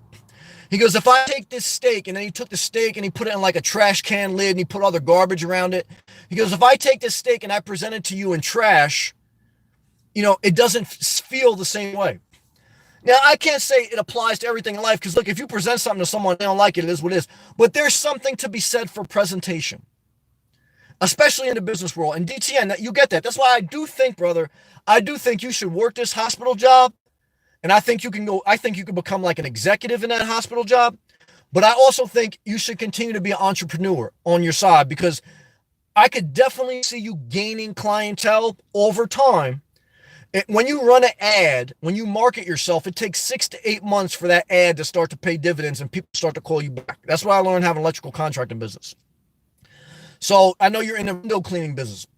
So work that hospital job, get your benefits, but brother, also continue on your entrepreneurship because you know how to present yourself and your services. And that's a huge part of life. Good job. Lagnar, Queen, I'm bad with emojis. That's all right. You're just doing you. Queen, okay, Lagnar, that's okay. Yep. Chad, I can't feel lonely because I'm too selfish and self-centered. Well, hey, look, there ain't nothing wrong with that. You're just doing you, literally. I like the idea of being the guy and flirting with this chick. That's fine. And making her feel special. Nothing wrong with that. But not trying to have a relationship. Well, here's what's wrong with that. There is something wrong with that. Let me not lie. I used to have that mindset. Here's what's going to happen, Chad. What you're playing is a seductive game. You're trying to make them fall in love with you because you're the fun, sexy, charming guy. What happens is eventually, like in Boomerang, remember the movie Boomerang with Eddie Murphy? He was playing that. He was that guy. Okay? Eventually, you're going to have a Robin Givens in your life. I had the Hello Kitty girl. You're going to have a girl that has one up on you, and she makes you fall for her, and then you get totally devastated. Okay? And it totally destroys your life for 3 years. And it's your fault because you shouldn't be playing the seductive game. It's a dangerous game. And when you get hurt by another girl, you can't curse her. I can't curse the Hello Kitty girl. You have to look back at all the other people that you may have done the same thing you led on, okay? Because you were playing, I'm Chad, I'm the cleanup guy. Because even if you get in a relationship, this is why I really live a detached life. Because even if I get in a relationship and I tell a girl that, look, I don't want anything, and vice versa, you know when someone likes you more than you. You know it. And you know when you like someone more than they like you. So most people are either going to like you more than you like them, or you're going to like them more than they like you. And the minute you keep those type of relationships in your life, it ends up in a bad place. You got to have boundaries, man. Without boundaries, total disaster. Be very careful, Chad. You're playing Russian roulette with the hearts, man. Dangerous game, brother. I think you should listen to Rihanna's song, Russian roulette. Not good. Loyalty means everything. South Jersey here. Love and respect to South Jersey. I'm not from Jersey, yeah, but North Central. Lagnar, awesome. Bless you. Makes me happy to read that. Queen, yeah. Shout out to the Coast Guard, Cape May, New Jersey. Queen, okay. Woohoo, Sam. You ever see dolphins? Yes, I have. Very magical. Lagnar, wink emoji. Lagnar, woohoo. I swan with them. Oh, you swan with dolphins? Be careful. They can be very aggressive. So can girls with Hello Kitty. Be very careful. Queen, I'm from Texas. John, cake emoji. Pack live, a lot of cake emojis. Star pack. Yeah. Star pack, cake, a party emoji, balloon, and another cake. Gleno gave you a lot of good emojis. Tinkerbell, cake emoji. Lagnar. singing happy birthday in the background. Stevie Wonder, Lagnar can sing too. Good job. Lagnar gave 2 carrot emojis. Can't find the cake. You got carrot. I know you didn't want a carrot for it. That's all right. That's good. That's healthy. Teresa, cake emoji, alcohol emoji, and party emoji. I ain't mad at that. Like, I have alcohol once in a while, but I don't. Star Pack, 2 strawberry emojis. Lagnar. Then he found a cake emoji. Now you got carrots and cake. Good job. Ooh, damn. Popeyes has support chicken now. When you need to enter airplane, you can bring your super chicken on now. Nah, look, I live most of my life off fried chicken. I love fried chicken, but let me tell you something. Told to destroy your health. You don't want to eat anything fried. But Popeye's fried chicken really wasn't even that good, to be honest. Anyone who's really been in the fried chicken game, Popeye's fried chicken is not the real deal. Now, if you're from New Jersey or if you're from Long Island or New York, the real fried chicken spot is Pudgy's Fried Chicken. Pudgy's Fried Chicken. And they only got like 2 of them left and they're on Long Island. Okay? And after Pudgy's Fried Chicken is Chicken Holiday. And then after that is Kennedy Fried Chicken. Not KFC, Kennedy Fried Chicken. And then after that is Popeyes. And back in the day, it used to be Roy Rogers before they got bought out. That's the real fried chicken game. Popeyes, it's the only like one left, so they're winner by default. Queen, happy birthday. Starpack. Lagnar, amen. Gina, I'm 33 years old. Oh, you're young. Every time I tell someone that I won't get married and won't have children, they say to me, but who will continue the family name? Who cares about that? Why people care so much about that? Most people are miserable, Gina. Don't take their advice. Good job. Like, laugh out loud. Click on your own ad. Yeah, look, you got to pat yourself on the back. If you ever have a YouTube banner, if you ever have a life, pat yourself on the back. Click on your own ad. Why? Well, you got to encourage yourself. What's a scripture reference? There was a guy that the whole world turned on. What do you have to do? You have to encourage himself. So believe me, I'm one of the 27 people that clicked the thumbs up. Why? Because I'm going to pat myself on the back. Why? Because if you ain't going to do it, who else going to do it? If you ain't going to spank your monkey, who else going to do it? The person that's going to destroy your life, I'll spank my own monkey. All right? And I appreciate the support. Thank you. John, it's okay to laugh. Oh, it's great to laugh. Laughter's medicine for a soul. I do it all the time. Well, John, good job. Lagnar ad. Apathy. If you are mentally unstable, vulnerable, it is fair to get is it fair to get a pet? Oh, that's a good question. Alienate loneliness? I don't think so. Look, I do know some people that have had anxiety and worry, and I think even Glenn O shared that. Like, the pet helps him to keep away from depression. A pet helped me. I had a pet for 10 years. So I think sometimes, yes, a pet is helpful, but I want to share with you, sometimes it may not be, because they're very expensive. They can cost hundreds of dollars per month if you average out the cost for food, toys, veterinarian costs, etc. And there's something else to worry and care for. If you're struggling with self-care and you got a pet, you have to take care of yourself and that dog. Now, look, for some people, it may. There's no one answer. I think pets can be a blessing and are a blessing many times in life. Sometimes in life, they're not. So everyone should use their own discernment. Question, John. And I laugh at my own jokes. You pat yourself on the back. You click your own ad. Every time you laugh at your own joke, you click on your own ad. That's confidence. That's how you get elected to presidency. You just tell yourself you're great. I'm great. I'm great. I'm great. We're going to build a wall. And before you know it, you're the president. That's how you do it. Queen, birthday cake, Sunday emoji, and alcohol emoji. Good job. Lagnar, me too. Teresa, I love when you take a hydration break. Oh, thank you, because I get all excited. Love and respect.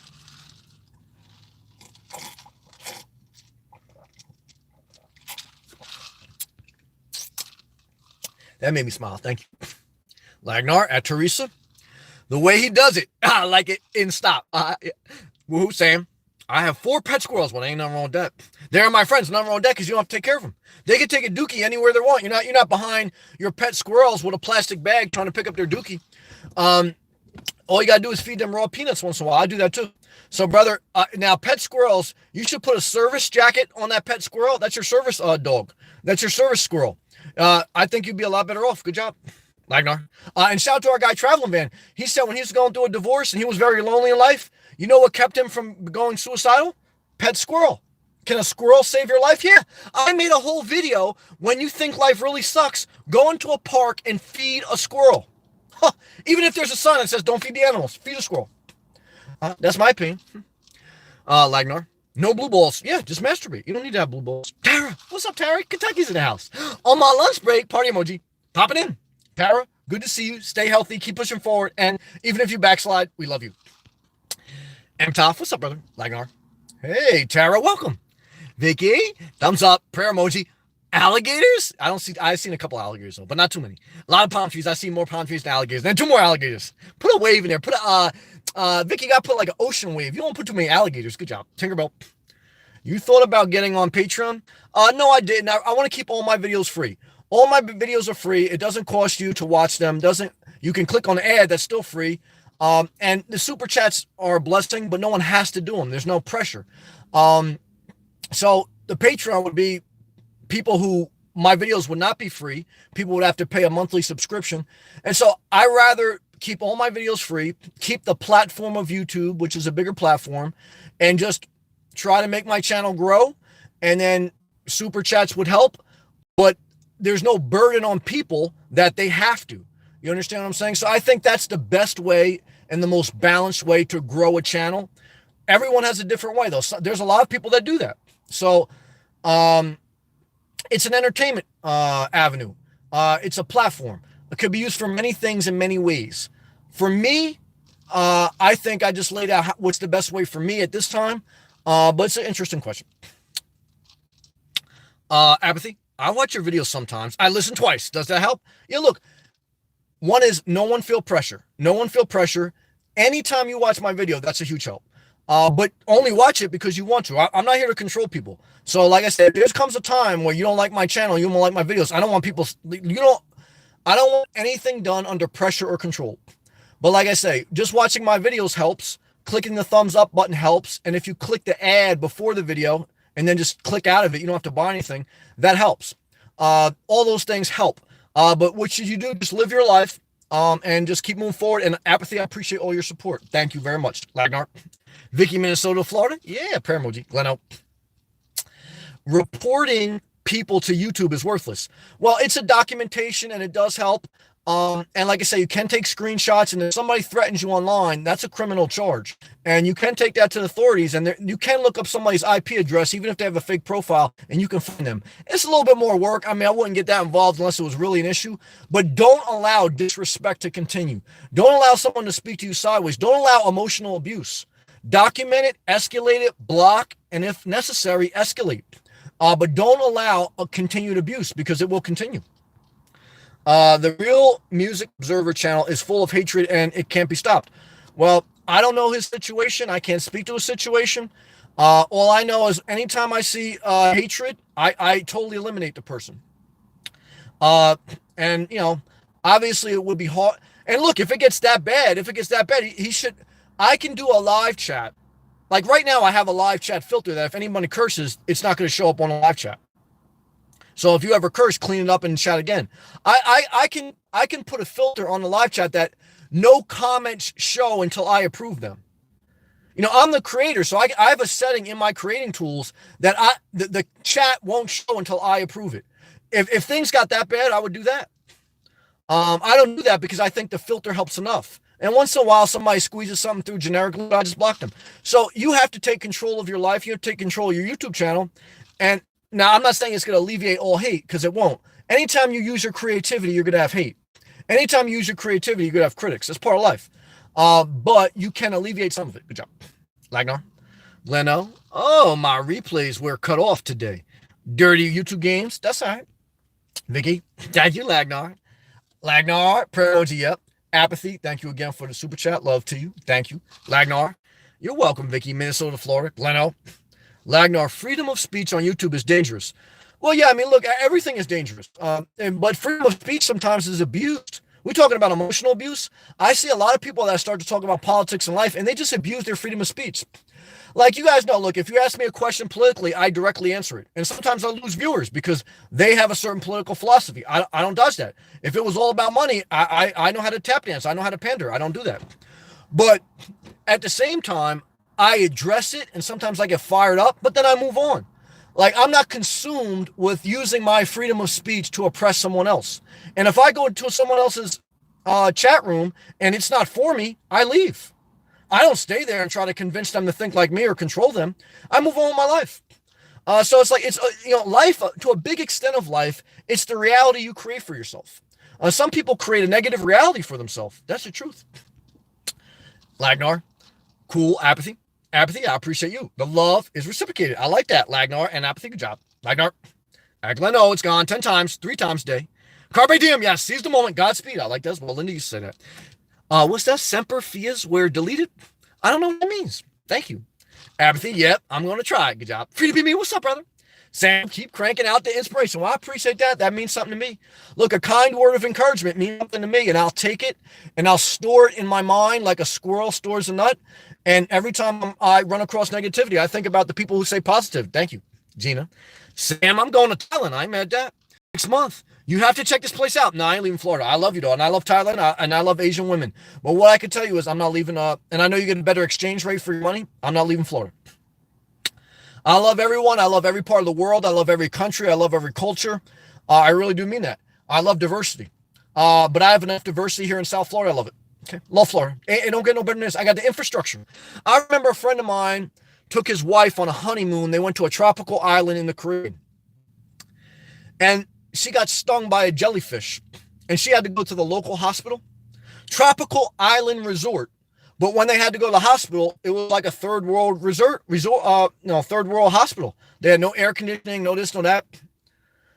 One of the good parts about America is you have a lot of infrastructure. Now, I've never been to Thailand. I can't judge it. I don't know it. I've seen some people on YouTube, some people who are in the stocks that go there to avoid taxes and this and that. For me, Florida has the tropical environment, literally. It has the magical blue oceans, literally.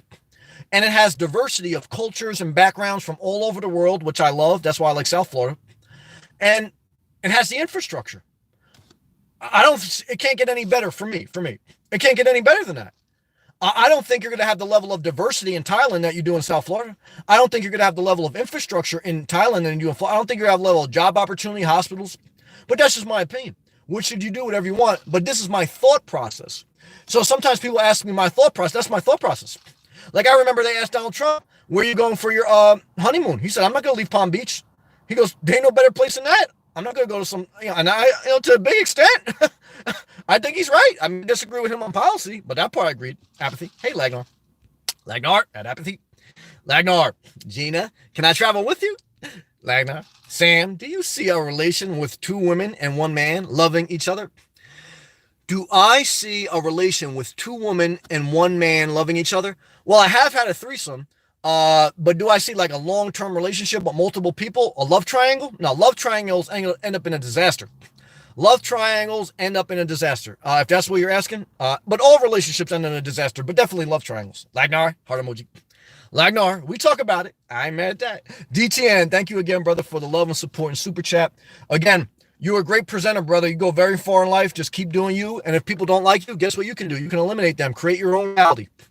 Create your own reality, DTN. Don't take crap from anyone. Good job. Apathy. Bam. DTN, nice. Yeah, thank you. Lagnar, cool. At DTN. Window cleaner. Prayer emoji. Lagnar's a good encourager. That's your gift. Lagnar, you're a conversationalist. And that's encouraging to a lot of people, especially people who are lonely. Lagnar, never underestimate your gift, brother. Shout out to the Netherlands. Love and respect. Janice. Heartbreak can leave scars that make a person never want to experience that pain again. That's true. It's a proactive mechanism. Yeah, that's true. So is a condom. I recommend you use both. I don't think you should want to have kids. I don't. And I don't want to go through. I don't want a relationship not because I want to avoid heartbreak. I don't want the work. Even if there isn't heartbreak, a relationship is a lot of work. I don't want a toilet bowl because I don't want to clean the toilet bowl. I don't want to, it's not because I don't want to take a dookie. Like I'm not in a relationship. It's not because I'm scared to get heartbreak. I don't want to work. Even if it's a good relationship, guess what I got to do? I got to work. I got to keep that person happy. I got to ask him how he was. Like, I like virtual relationships because I'm not full-blown commitment. But that's just me. You guys have to remember, I know I read every comment, so everyone has a voice. But I know, I understand that I have the biggest platform because I'm the one verbally expressing my voice. Just remember, even when I share passionately, what I'm sharing on is my perspective and how I want to live life. I'm not trying to yell at you and say, I'm just saying this is me. You should not let anyone control you. If you want to be in a relationship, you should go for it. I don't. Apathy. Sam is a great teacher of life. Well, thank you. Evolve, adapt to life. Amen. Apathy. Good job. D10. I evolve. I got you, brother. I understood what you're saying. Love, respect. Lagnar, thanks. Lagnar, he won at D10. Yep, I understood what he's saying. And understand. Yes, yes, yes. Lagnar, wow. Thank you. Two froze on the go. What's up, man? Woman, I'm sorry. Don't let anyone control you. Felt that in my soul. Well, I felt that too when I read that. My mom said that. And that was the best piece of advice I ever got. If I ever became the president and somebody asked me, Sam, now that you're the president, what's the one piece of advice you got? Don't let anyone control you. I think that's the one piece of advice. Yolanda, great advice from your mom. Yep, 100% emoji to my mom. Lagnar, control yourself. In my humble opinion, that's also a good comment. Apathy. Don't let anyone control you. Sam's very wise mom. I agree. Powerful wisdom. And she knows because it was very hard for her to get out of divorce. My mom didn't want to leave a divorce. She didn't want to get a divorce because she was very insecure. She was very insecure and she was worried about her kids. But I kept pushing her. I said, Ma, this ain't right. It ain't healthy. You could feel it ain't healthy. It was disaster. And you got to move on in life. Not easy, but like we were talking about, I got to adapt and evolve. Chad, not letting anyone control me is a concept to aspire to daily. I agree with that. Constantly learning daily. We all are, brother. Or we just controlled, or are we just not controlled automatically? I don't know if I understand the last part, so I don't want to try to read into it. But I think you have the right mindset as far as what you should try to aspire to, etc. Sean Murphy. There are a lot of kids who are becoming antisocial with gaming. I used to love playing gaming. It helped me in my technology field. But what I can tell you is it's better to have a game as your friend than some fake friend who's going to introduce you to cigarettes and alcohol. Because I had real life friends, and guess what they did? They peer pressured me for cigarettes and alcohol. So, and guess what else your friends are going to get you? They're going to tell your daughter to go give that boyfriend a blowjob. They're going to be playing truth or dare. Okay, you'd be lucky if your child had a robot friend. If your child liked gaming more than they like kids, because guess what? Your kids' biggest threat is the peer pressure from other kids who are going to tell your daughter to go get a blowjob, who are going to tell your son to go drink that alcohol, and that's reality. So what I can tell you is they are better off playing games than playing with their fake ass friends. Good job, Lagnar. Chad. It is also sort of a game you have to do things you do not like. Well, I agree with that. Chad, thanks, Lagnar. You are welcome, Chad. Gardner, hey, Gardner. People burn in the 1950s like I was raised to be good little employee. People born in the 1950s like I was raised to be a good little employee. Look, well, there's wisdom in being a good employee. At some point, you may want to be an employer. I've been an employer and I've been an employee. I think that helped me tremendously. But what I can tell you is, look, the bottom line is if you're not in an oppressive job and you got in America, you got two options. At this point, in the 1950s, you didn't. In the 1950s, we were still waiting for civil rights legislation to pass. Women and minorities didn't have the same rights, and the workplace did not have the same opportunities. So the 1950s is a completely different mindset with regards to society and how it was structured. In 2019, there is, I won't say 100% full, but I would say close to 90%. And, that's debatable what percent, but I would say at 2019, society is a lot more balanced and there's a lot more equal opportunity for everyone. So the bottom line is if you don't like your job, you got to search for another job and obtain that and then work for it. You got to do something on the side and et cetera. I've worked my whole life. I've worked some jobs I hated. I do my side hustle on the side. I would love to use my creative gifts full time, but I don't quit my full-time job. My mom worked her whole life at a supermarket. She loved to sing. What'd she do on the weekends? She sung on the weekends, and she tried to pick up money when she could.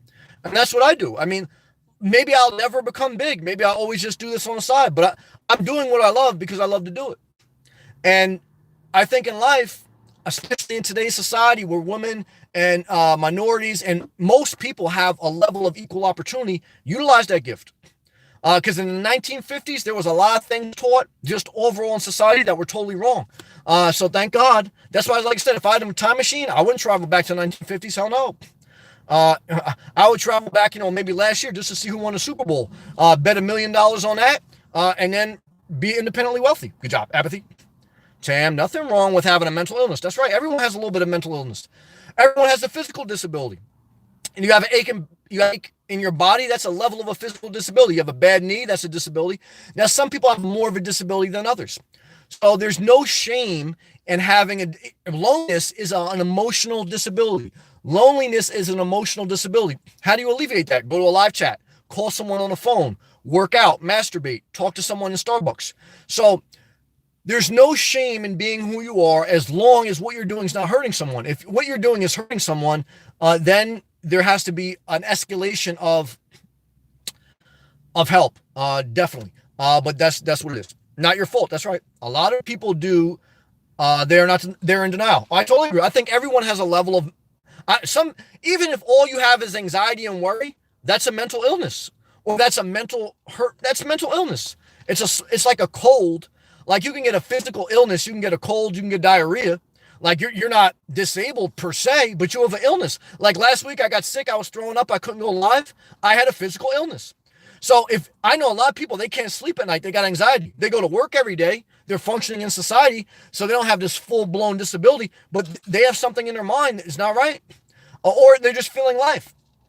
Now I have some family members. They get so much anxiety with dealing with people in work, they can't work. And that's why they started to do drugs again. They can't take stress. Everyone's different. That's why, like, somebody asked me, do I look at people like sheep or dumb? I used to, in my immature ways, in my immature days, I used to look at people more judgmentally, like these people are like, they don't get it. Now, at a mature, once you've been broken in life and once you've been humbled, hopefully, not always, but like I don't even try to judge people. I don't try to read people's mind. I do live feed on that. I don't try to read people's mind. What I try to do is I just try to say, look, does this person treat me right? Do I treat them right? And that's all I care about. If we vibe, great. If we don't, I got to go. Everyone has to figure out their own life. And obviously, yeah, look, if you can help or something, and I've tried to help many times in life. I've tried to help in many ways to many people. And then I kind of got burnt out on that because what I realized is that you can help, but a big part of life is you got to either accept people for who they are, and a lot of people that you help, if they're not helping themselves to a certain level, it's not going to really make difference. So I always look at what's the investment someone's putting in something. I've gotten people jobs, I've helped people out, and what I can tell you is a lot of times if they're not putting that energy in that I'm putting in, I still don't regret helping anyone. It's, I think everyone should have basic dignity. I think everyone should be able to, even if they don't work, I think they should be able to feed and clothe themselves, especially in a society where we print money and we subsidize corporations and farmers. But I'm just trying to say, I don't know, I have one specific thing. I'm just trying to share what comes across my mind and my thought process when we talk about a mental illness or a physical illness or disabilities or life. This is all part of life. And through experiencing life, this is what I've felt and what I've learned, and I'm still growing and evolving. I'm not, I'm not done with growing and evolving, so I'll continue to refine my thought process. But this is it at the time. Hydration break. Praise the Lord, it's getting good.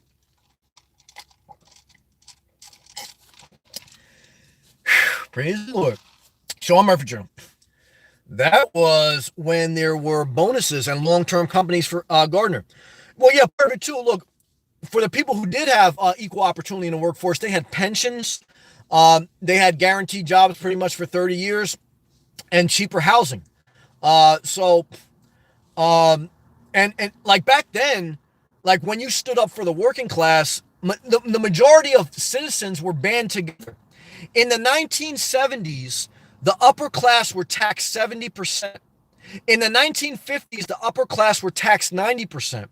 Like there's a young congresswoman that just got into office. She was from like the Bronx district, and she was on 60 Minutes the other night, and she said, well, anyone making over 10 million should be taxed 70%. And people lost their mind. In the 1970s, people were taxed that much. But what was their effective rate? Like 32%. So even if you tax people 70%, after they're done with lawyers and loopholes, that's a 32% net tax rate. So I know somebody thumbs down that, but chances are you're working poor. You make under $100,000 less a year, and you don't want to go back to the 1970s where there was cheaper housing and the middle class was actually stood up for. You're standing up for people 1%. They're paying a lower tax rate than you, because I doubt right now anyone in this chat room makes over $10 million a year. I doubt it, okay? So the bottom line is you keep fighting yourself. The middle class keep fighting each other. We're subsidizing corporations and oil companies. They're paying a lower tax rate than their secretaries, and that's why the middle class is shrinking. Housing costs are off the roof. Mental health is a disaster, and and that's why people vote for Trump, because that's what they like. As long as we build the wall, it cures everything. Blame it on the immigrants and keep moving forward. Total mislead. Good job, Lagnar. Brown into no, I'm a business owner. Want to be creative and make money, like in selling goods and services. Yeah, I had 2 businesses. I understand that. Sean Murphy. Seniors need partner more than people under 60. I would agree with that. I think when you are a senior, I think you're less able to use your physical energy and your physical abilities because your physical abilities diminish. And I think that you have a more of your energy is focused on mental, and you have more memories. When you're older, you have more memories. So you have more things to combat in your mind. And loneliness is an emotional, mental thing. And being that you can't exert your energy physically because your physical capabilities have diminished, you have a higher need to exert that energy mentally and emotionally. So you have a higher need to connect. But most people are caught in a rat race. You're a grandparent. You think if we have lower tax rate, that it's not going to help your kids because your kids are caught in a rat race. 70 to 80% of society is living paycheck to paycheck, okay? So they keep wanting to give corporations a tax cut and build a wall, but that ain't going to help your grandkids spend any more time with you. I don't believe we should tax the crap out of rich people. But the bottom line is, even in the 1970s, when tax rates were 70%, they still only net 32%. How does that tie into older people? Because older people have an old mind. Older people don't even remember the 1970 tax rate. They just remember someone telling them what America used to be like. But in the 1950s and the 1970s, women and minorities didn't have equal rights, and the tax rates were 70%. That's what America used to be. Okay. So I think I just broke a lot of stuff down. So let's just leave it at that. Gilbert, Sammy, you are speaking to my spirit with love and respect. Apathy. But did he die or just a heart attack? Or did he stop exercising? All those things and eating right. All those things are right. Did he turn bad things, drinking, numbing, etc.? Now, my grandfather was never a heavy drinker. He did like ice cream, but he wasn't even a glutton. I think he was just old. He was 85 or 87. So the average life expectancy is 78. I think he was old. I think he had enough of life. And you get to a point in life where you don't care what the tax rate is. You're just tired of life. And that's the truth. That's why I tell you, like, if you want to do something in life, don't worry about tax rates. They're going to be debating them. Doesn't matter, Republican, Democrat, capitalist, socialist. And they're going to be people negative. It doesn't matter. Live your life. Live your life. And when you're in your 80s, you're not going to die because of loneliness, you're going to die because of old age. The average life expectancy is 78. It doesn't matter if you're a woman, a man, a socialist, a capitalist. The average life expectancy is 78. So it doesn't matter who you vote for. You're going to die. Steve Jobs had a saying after he became sick with cancer, and he had all the money in the world. He had a low tax rate, didn't cut, and Apple, even though he gave corporations tax cut, Apple's still making the iPhone in China. We're going to build a wall. We're going to subsidize corporations. The iPhone's still made in China, and China's close to they're not 100% democratic. Okay, what's their tax rate? Total hypocrites that don't know any information. They read a Marxist book and they think they hear the word Marxist, and they don't know shit. They don't know any of the facts. They're not even looking at where the iPhone's made. They just hear some guy pandering. Total disaster. What were we talking about? We were talking about, how do you die? You die from old age. You die from old age, most times. And if you act reckless, and if you engage in conflict, you will die before your time. So try to make a mental note of that. Good job. Lagnar, prayer emoji to all the chatters. You have the gift of conversation, brother, and people need that. People want to be encouraged, and they just want somebody to talk to. What's the greatest gift you can give if you were a nurse or a caretaker? Just someone wants to share their stories with you. Like Sean Murphy was saying, older people have a level to connect. I know right now, an older woman and an older man, both in their 80s. The husband has dementia. The woman is still sane. I have a family member that goes to visit them. She wanted to be a nurse, but she couldn't handle giving needles. And so she got discouraged and she dropped out of nursing school. And I used to always tell her, look, giving IVs is not the only caretaking ability. Just sitting with people and listening to their stories, that's caretaking. And she would go to this person's house, and all the husband wanted to do was have someone listen to his stories and not judge him. And that's what my family member did. And the wife, that's why you need a professional caretaker too. The wife was very hurtful emotionally to the husband. So you think like you're going to get married and you're going to die alone like The Notebook? No. Chances are you're going to get dementia. Your spouses can't wait for you to die because they're tired of taking care of you. And you're going to need some stranger to come visit your house to listen to your stories. That's how life ends, guys. What should you do? Stay single. Don't worry about being lonely. Good job. Sam is a different type of pastor. Well, damn right. Good job, Sean Murphy. Sam, this guy across me watches TV all day, talks on his phone, and comes out of his room once a week. He's a hermit. Well, he may be a healthy mindset. He may not. I know people who are very social and they commit suicide. I know people who are hermits and they make a lot of money and you would never know. They're happy. So I don't try to read people's mind. And I think you go farther in life as long as someone's not hurting someone else, just let them do them.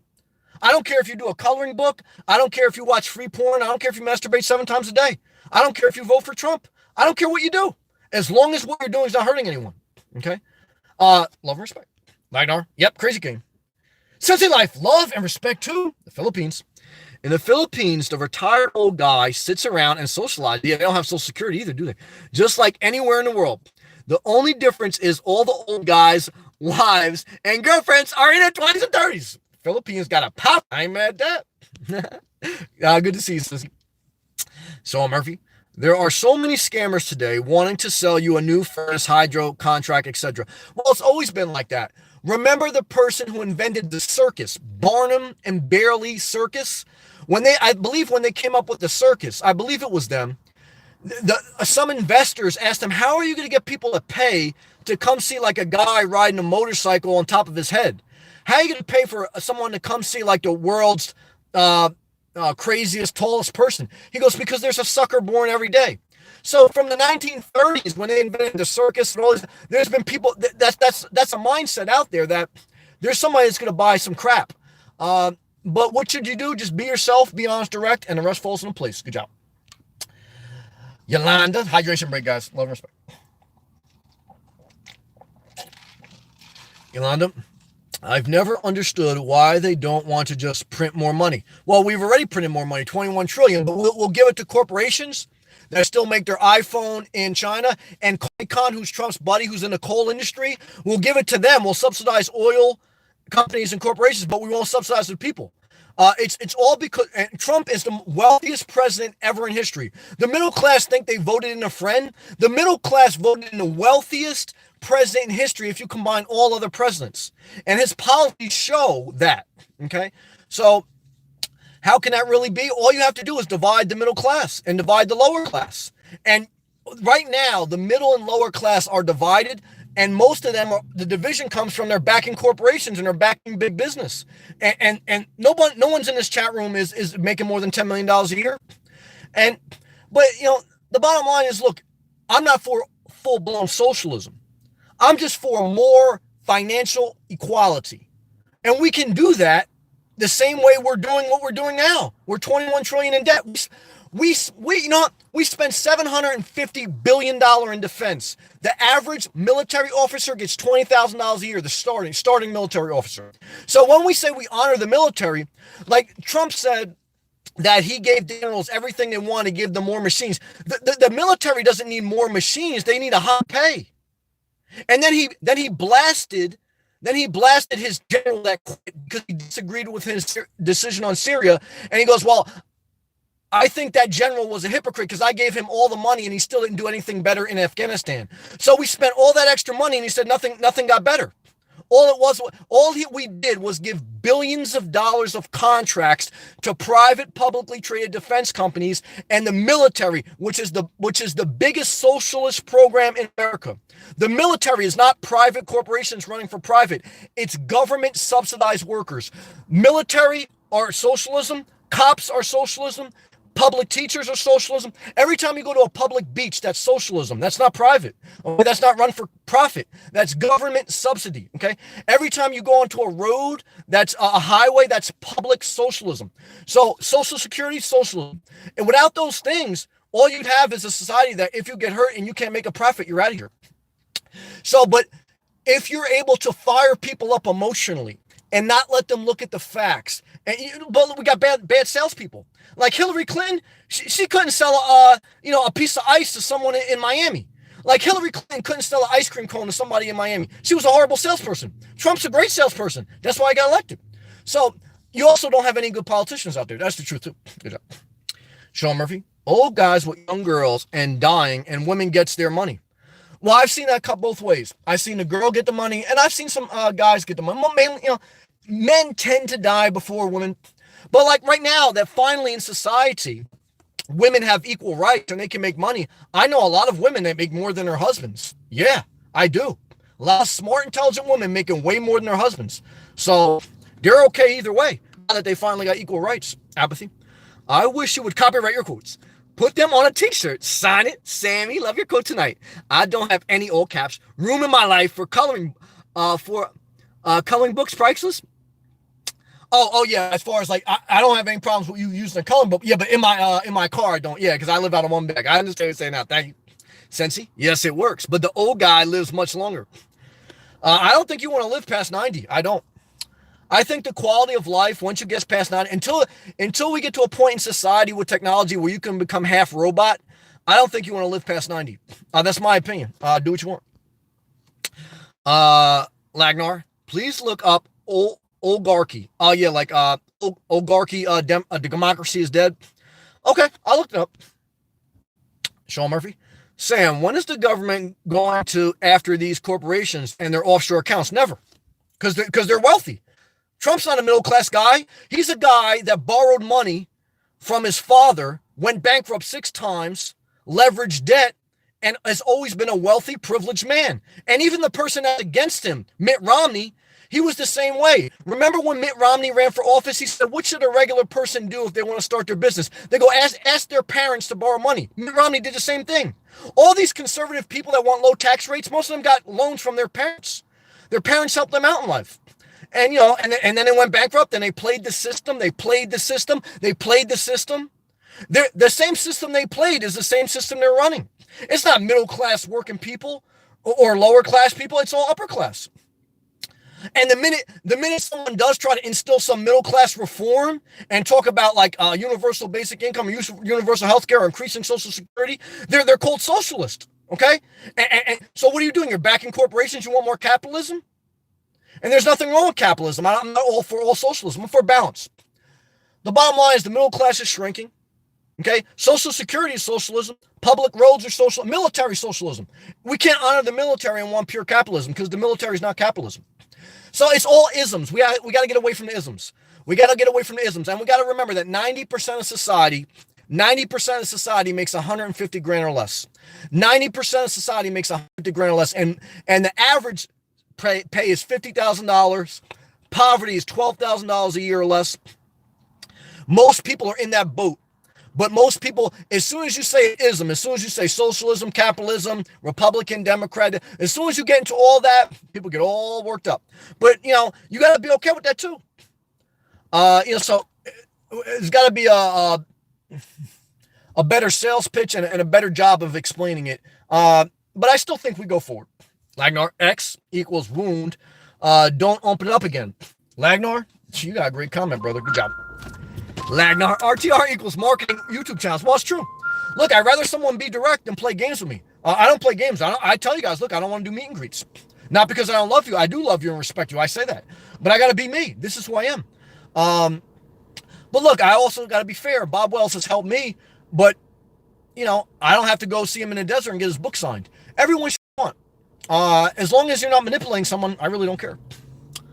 Gleno, Lagnar, good night. Lagnar's prayer emoji. Brian, what's up, Brian? Snippy Susan says she left the women's RTR. I think I saw that video early because of the hatred. Yeah, she tried to film, and they said like it's a copyright event, you can't film. I think I saw that video. Thank you, Brian. Cameron, Koreans in the house. What's up, man? Love and respect to Korea. Good to see you, brother. Thank you. May West, Brooklyn's in the house. Hey, May. Queen, thank you, Apathy. Apathy. Those three people suck. Apathy. Just my opinion. They suck. I ain't mad at you. Sam in the house. Good evening, Sam. Hand wave, smile emoji. How are you doing today? I'm pretty good. How are you? Thanks for another great topic. Thanks for coming in the live chat. Amen. You got to do you, brother. Great job. Thank you. Tinkerbell, that's true. Steve, what's up, brother? Great vibe, Sam. Be safe out there. Thank you, brother. I seen you on the Florida Suburban Dad chat. Thank you, brother. Good to see you, Steve. Dude from the neighborhood. Happy New Year's from Finland. Love and respect to Finland. Someone give me a Finland flag emoji. Good to see you, dude. Tinkerbell. I remember that episode. Ghosty. Hey, Sam. Hey, Ghosty. Lagnar. Yep, $1,000 for cats last year. I can understand that. And not a cheap pet. I agree. Apathy. Sam, what if you meet a humble woman, a great yoga pants, and likes you, and she asks you out? Would you give her one shot? No. Nope, I wouldn't. It doesn't matter how hot she is. She could be hot, beautiful, independently wealthy. No, because I don't want it. I know what I want at this point in my life, and I want to be by myself. I don't mind having a companion as far as someone to talk to, but I'm not going to get entangled. Once I take the number and we start texting, I'm entangled. I will tell her my YouTube channel. If she wants to come into the live feed at night and share, that's fine. But I think that's as far as I want to go. She can follow me on Instagram at the word inspire_38. But like, that's how you guys know I'm genuine. Like, I'm not just telling like the viewers on YouTube, like I don't want to meet up. I would tell a hot girl in yoga pants who's independently wealthy. I just keep my head down and keep moving. I had a hot Asian girl flirt with me today in Starbucks. I could have got her number easily. Did I get it? No. Why? I want to be alone. That's truth. And I'm not lonely. I love you. Like, no. Welcome in 2019 at Dude from the Neighborhood. Yeah, Apathy. Might your thoughts on dating at 48? Again, everyone's different. I don't want to tell someone not to date if they want to date. So I don't want to control people. I'm just saying for me, at this point, maybe it'll change. Probably not. At this point, at 38, I don't want to date. I've dated girls that were in their 50s. And that was fun for a while. Total disaster at the end. So what I could tell you is, do you, and as long as what you're doing is not hurting anyone, peace and love. Lagnar, hey, Ghosty. Gilbert, Sammy, I'm having a hard time coping with loneliness. I understand. I was thinking about you too when I went live about this topic. What do you do when you use people, when you're used to have people around? And sometimes I am lonely in a crowded room. Help. I love you, brother. It's a multi-pronged solution. Number one is get up and get your blood flowing as much as possible. Try to eat a little bit healthier. Try to use social media a little bit without getting too involved in one thing. Like, don't get consumed in politics. Not wrong with talking about, but don't get consumed in it. Masturbate a little bit. Try to go to the gym. Try to go to a store and like Starbucks and just sit down.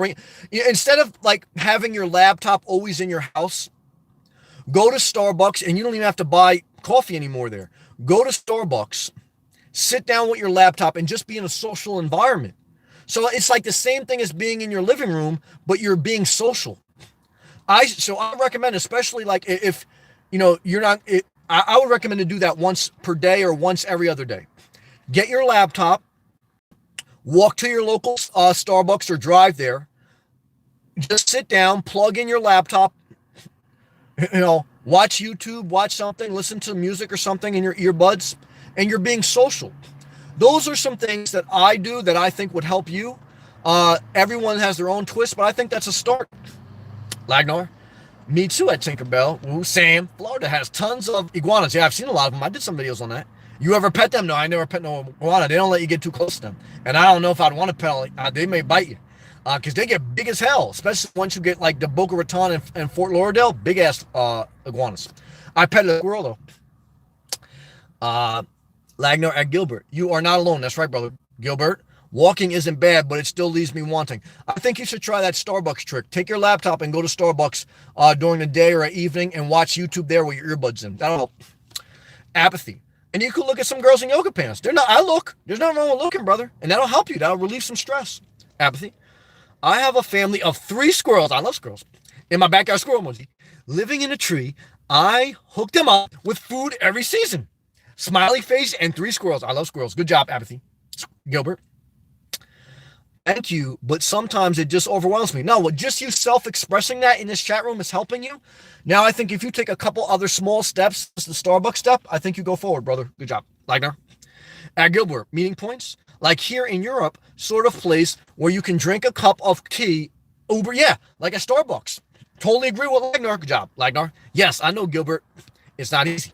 JJ at Gilbert, don't be afraid. That's right.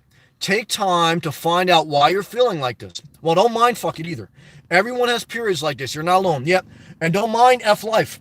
But she's right. Be introspective, but don't get caught in the Bermuda Triangle. Don't try to figure out everything in life. Don't try to mind read people. Just get up, go to Starbucks, sit there for a little bit, look at some yoga pants, look at your laptop with your earbuds, go for a walk, go home, try to eat a little bit healthier, masturbate, go to bed, and I think you'll figure it out from there. Good job. Italian Stallion going to Tampa. What's up, brother? Hey, what's up, buddy? Kind of chilly here in Tampa. Yeah, low 70s, man. It's cold as hell. Right by Raymond James Stadium. Yeah, you a little bit up there. Hope all is well, buddy. Love to you, man. Congratulations on your trip to Tampa. Love and respect. Your new lifestyle, I guess. Good to see. How's it going so far, Italian? Lagnar, thanks and awesome. JJ. Gilbert. I think it's the weather that has me down right now. Oh, yeah, winter's a disaster. That's why I left New Jersey. The weather definitely plays a part in your physical and mental well-being. I believe it's worth it to uproot your life. Clam, saying hi from Michigan. Love and respect to Michigan. This year should be number 2,000. Nice team. Okay. Good to see you, Clorn. Lagnar, thanks, Gilbert. Yes, same here. Cold, rainy, makes me down to working hard. Yo, better climate. Yeah, gotta get to Florida. Lagnar too. James, Sam, I'm half finished in my week. That's right, we're halfway there. And off on Saturday. I'm planning on going to the park. There you go. And feeding the ducks. How do you change your life? Go to the park. Good job. And taking a long jog to clear my mind. Gilbert, James left another good solution. I totally agree with that, brother. That sounds like a great idea. I do that. Lagnar. My goal is how you pronounce that? Canary Islands? I'm not mad at that. Good job. Andy G. Hey, brother. Hey, Andy. Good to see you, man. James. Heart emoji, fist emoji, heart emoji. Thank you. From James to Sam to everyone. Well, I appreciate that love. Thank you. Gilbert. At JJ. Your words just are very comforting. They're good peoples. Daniel. What's up, Daniel? Toilet bowl analogy in regards to relationships. Awesome. Daniel. Love and respect. Thank you. Love and respect. Lagnar, prayer emoji, and X at James. Way behind in replying comments. I'm sorry about that, guys. Lagnar, thank you for being a good conversationalist. James, thanks, Lagnar. Lagnar, you are more than welcome, Daddy Geek. Just popped in to say hello. Gotta run. Daddy Geek, good to see you. I saw your tattoo on Instagram. Love to you. I don't know if you saw my reply, but I saw the picture. Replied back, and yes, there's a bird on my hand. Love and respect to you. Feel better. Have a great night. Stay positive. Love to you. Lagnar, James, you are welcome like a carrot. Lagnar, joke, laugh. James, Sam, last Saturday was very peaceful, and I enjoyed the day after the park. I'm on the same page as you. Hector, James, I like carrots. James, we're in the same living room right now. There you go. Lagnar, laughing cool, James. Now we have to make a joke. Lagnar, just teasing. Lagnar, Daddy Geek, we need slow-mo in the chat. That's all right.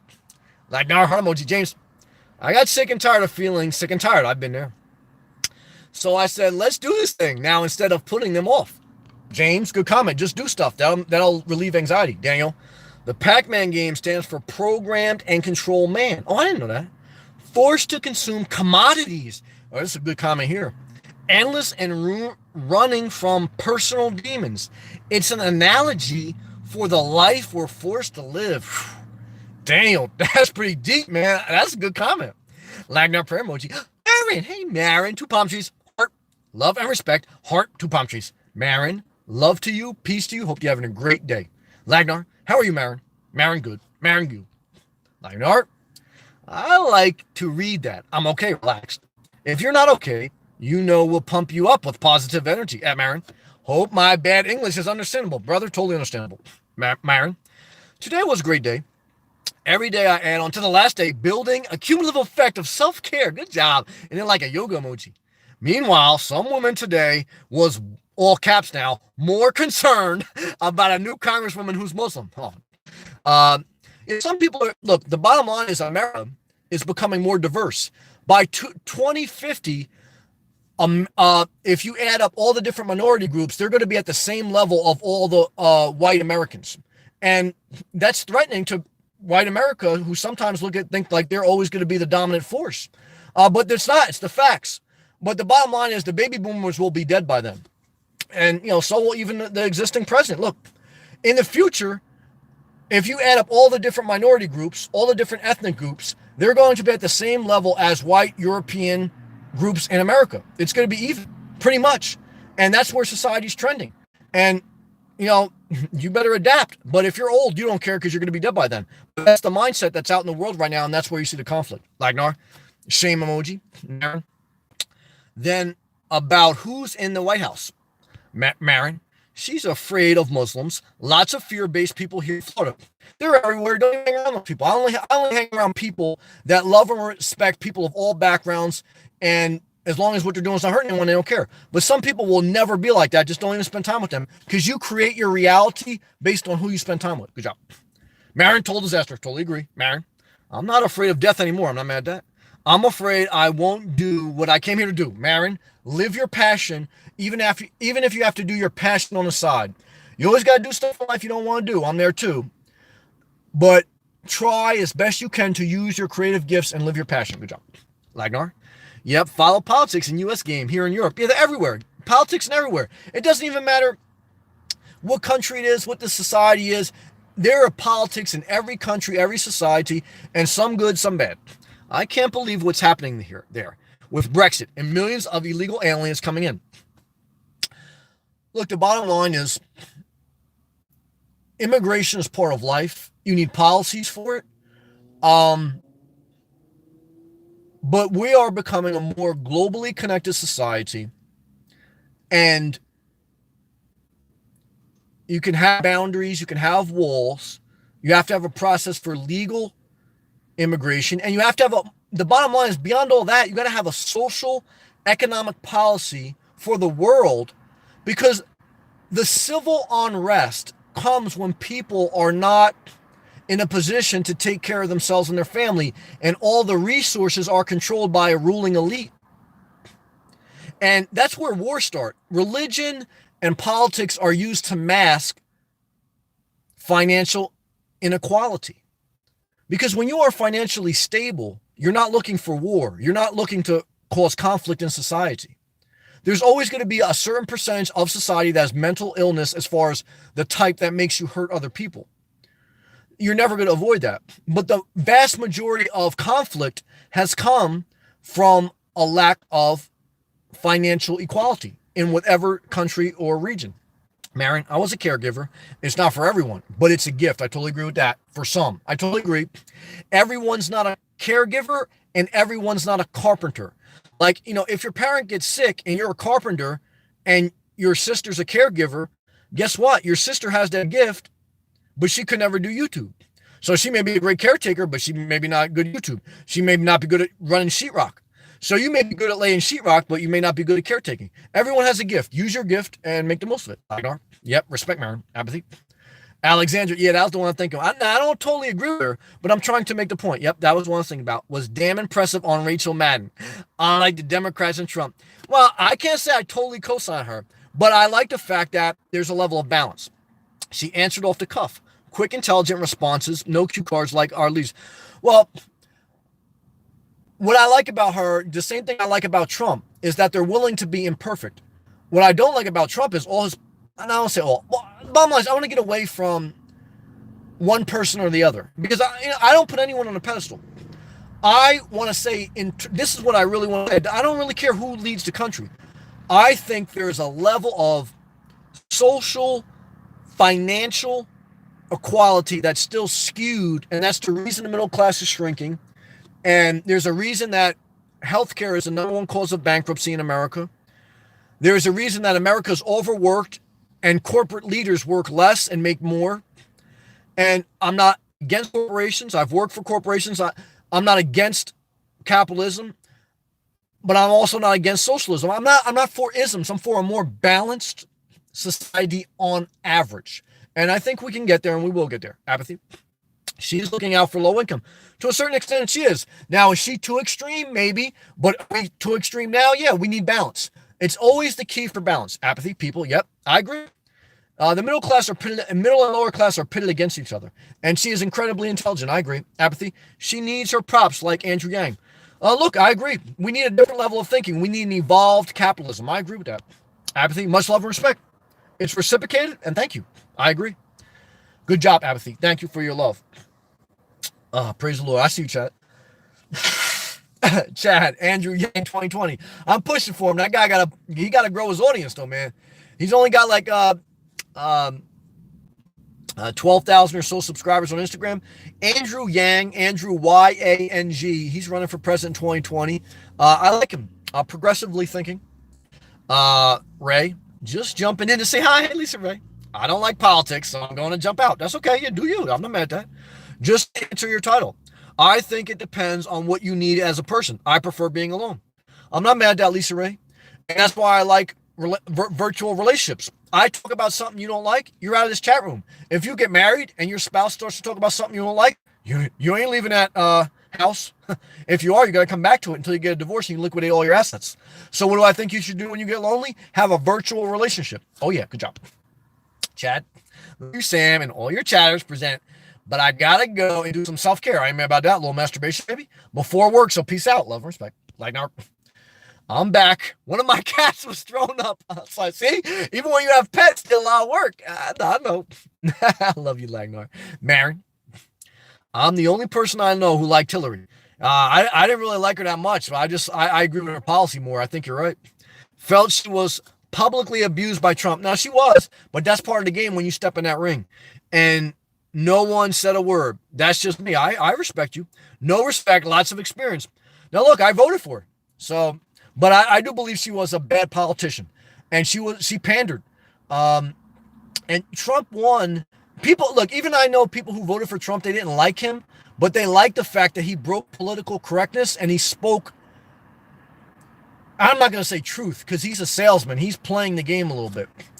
But he broke some political correctness that, America was starving for direct talk so much that they went with the person that talked the most direct. Even though they may not like his character, they may not even like his policy, they were just starving for someone to stop trying to be this phony baloney politician. And I think that's why he won. I know that's why he won.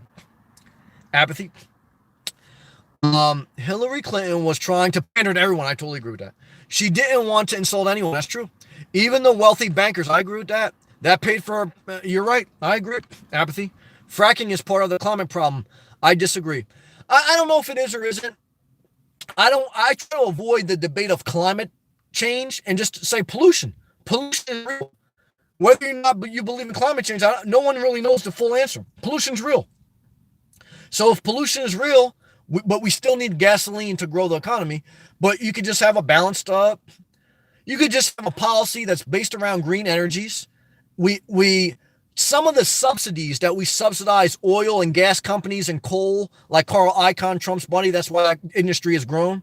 Some of the subsidies we use to subsidize them, we just take more of that money, subsidize green energy, and we can still have oil and coal, but they're not going to get government corporate welfare anymore as much. Lagnar.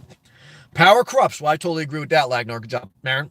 My old cat would hack and throw up too. Yeah, Marin knows. Cat emoji. Glad yours better. Marin. Power can corrupt. Well, that's true. I agree. Marin. I'm worried about fracking. No good. Lagnar. My cat is huge. Try to get him down on weight. I ain't mad at that. We need universal health care for pets too. Apathy. Yeah, people don't like that. Apathy. My comment was erased, Sam. Ouch. Was it? I didn't see it. If I ever don't read your comment, rewrite it, and if it doesn't come up, it means maybe there was a curse word or something there. You got a cleaner one. But I'm sorry if it got erased somehow. Marin, apathy. I'm watching Cortez too. Yeah, they liking it. Hope she's very pretty. I mean, that's part of her success too. She's very pretty. But I like some of her stuff, her mindset, and learns from others. Seems she has what it takes. Well, she's got the look, definitely. I mean, and she's got the tenacity. Let's respect her work ethic because she didn't have the machine backing her. I think Pelosi was backing the other person. So it took her work ethic, not socialism. It took her work ethic to get that many signatures, have a big social media following, and use her gift to get where she's at. So there's a level of respect that was earned, and I totally agree. Lagnar, debate about power politics at Marin in the writing comments is okay with me, but not here. Okay. Lagnar, love you at Marin. Heart emoji. Marin, okay. Marin heart. Apathy. Your story would make a good movie eventually, especially if you reluctantly fell in love. You want to try to get me in a Hallmark movie or a Lifetime movie. The movie would be entitled Inspire at _38. We'll see. Good job. Lagnar, cool, prayer emoji, and thank you, Marin. IA Gaming, hey, love and respect to Canada. Good to see you, AI. Love to you, brother. Thank you for coming in and say hello. Lagnar, apathy, would love to talk and debate and learn on the comment section. Lagnar, about politics, he's a good conversationalist. Queen, how are you doing, Tinkerbell? Queen, Lagnar, IA Gaming, hey, Hector, I enjoy being alone. Me and you on the same page. I'm 20 years old, single. 1 year of electrical apprentice, there you go. In Austin, Texas, good job. No family, and I live in my car. Any life advice you can give me as a more mature person? Keep working. Live below your means. Get your journeyman electrical certification. I was an electrical apprentice, and I had to do 5 years worth of work experience and 5 years of studying. Get your journeyman certificate. That certificate will help you advance. And then I would even try to get your master's electrician's license. Those are two huge certifications in that field. I would work on getting them when you're 20. Then in your personal life, I would get into relationships. I would just not get married and would not have kids. I would even recommend a vasectomy if you like to have sex. But I am who I am because I went through love. I've been in relationships with a lot of different people. And so right now I'm content. I think at 20 years old, I think you should build your career and get a couple certifications, specifically your electrical journeyman certificate and possibly your master's contractor's license. Continue to live below your means, even if you get an apartment. For one person, you don't need more than 250 square feet. So if you ever go to an apartment, don't get an apartment bigger than 300 square feet. Don't.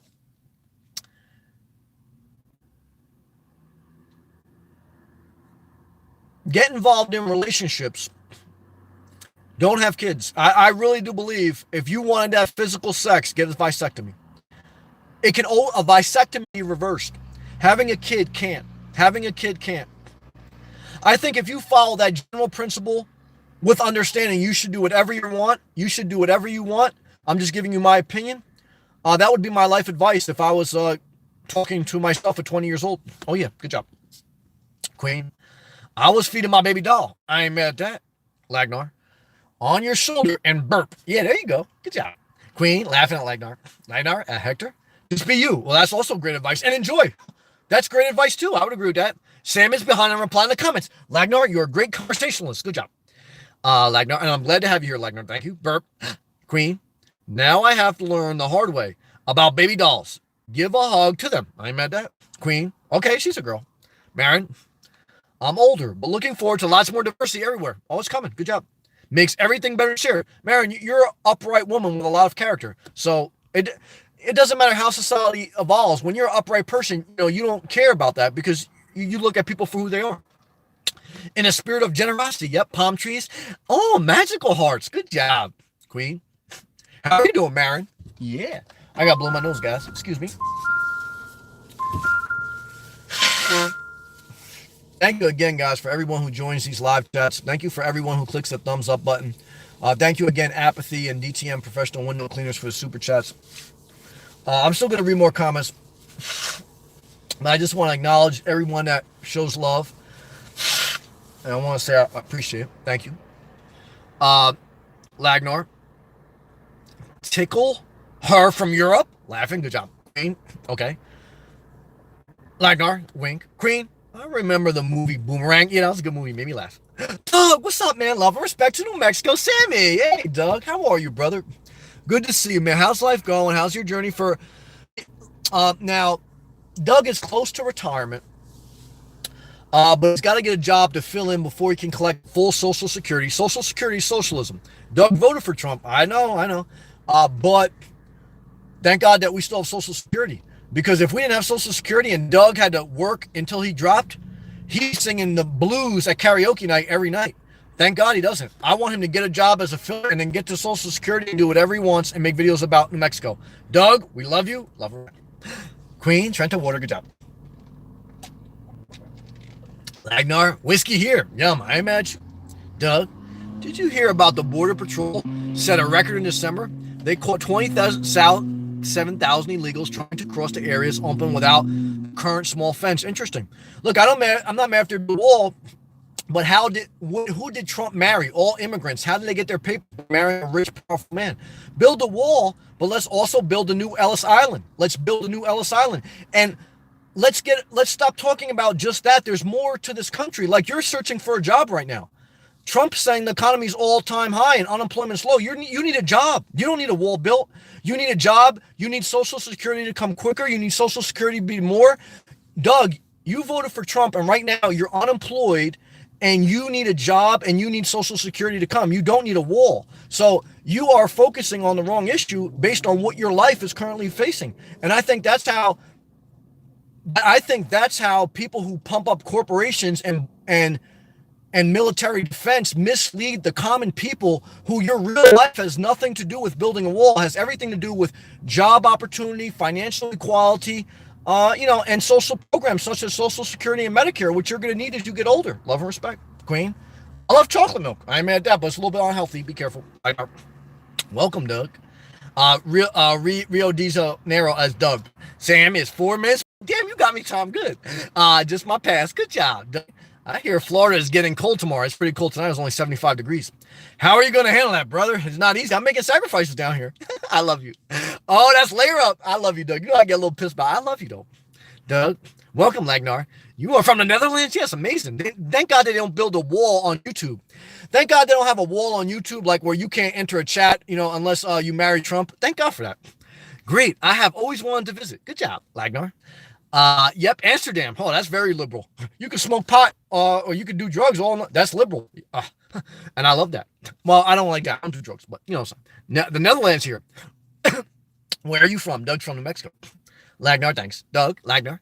I've always wanted to visit your country. You want to visit a liberal country and see the bridges and alleys? They have universal health care over there. Market Garden, World War II especially. Pegasus Bridge. Good job, Gilbert. Tonight was good therapy. Well, thank you for coming, brother. We love you. Thank you all here. Love to you. Lagnar, overrated those bridges. Doug. Still grateful for the people who give their lives to World War II. Lagnar. At Gilbert, hope you do. Doug, Lagnar understood. He's a good guy. Lagnar, thanks. I understand you too. Christopher. Hey, Chris, what's up? Just wanted to say hi from Michigan. Love and respect. I hope everyone here can have a good day tomorrow. Christopher, love and respect to you, brother. Thank you for that comment. Thank you for everyone who leaves a live comment. And thank you for everyone who watches the replay. Just leave a comment. Let me know how your life's going, Doug.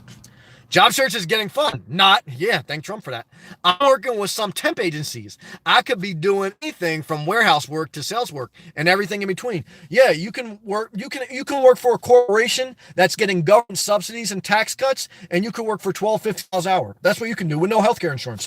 Good luck. We love you, Queen. Egyptian people and mummies. I understand that, Doug. I love you. I love you, Doug. Don't be mad at me. Sam, I forgive you. I know. Come on, born Jersey. I know.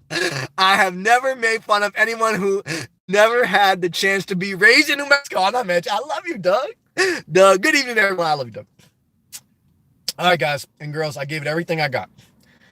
We've been streaming for 2 hours and 27 minutes. Lagnar did a great job as a conversationalist and a moderator. Thank you to Apathy and DNT Professional Window Cleaners for the super chats. Help sustain this channel. My dream to be able to use my creative gifts full time. Thank you to everyone who watched this video, and thank you for everyone who left a comment. Thank you everyone who clicked the thumbs up. Thank you everyone who watches my videos, even if it's on a replay. I appreciate a free way too is you could just click the ad and click off. You don't have to buy anything. Just click the ads that run before the videos. Share the video.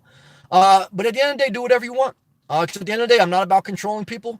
I'm just speaking honestly and directly. And some people don't like that. And that's okay. Because guess what I'm going to do? I'm going to push forward in life. And I'm going to mess with people that like me. And people who don't, guess what? If you tune in tomorrow and you think I'm going to change because I'm going to be who you want me to be, get ready to hit that thumbs down button. Because I'm going to be the same person I was yesterday, today, and tomorrow. And maybe I'll change. But I'm going to change on my terms. I'm not going to be controlled by someone on the other side of the screen that wants me to be who they want me to be. Not going to happen. Okay. So, but that's fine too. If you want to watch me, you still add to my YouTube Google Sense. So don't think like, you're being spiteful by coming. You're still adding. If you really want to be spiteful to me and you really didn't like me, still watch.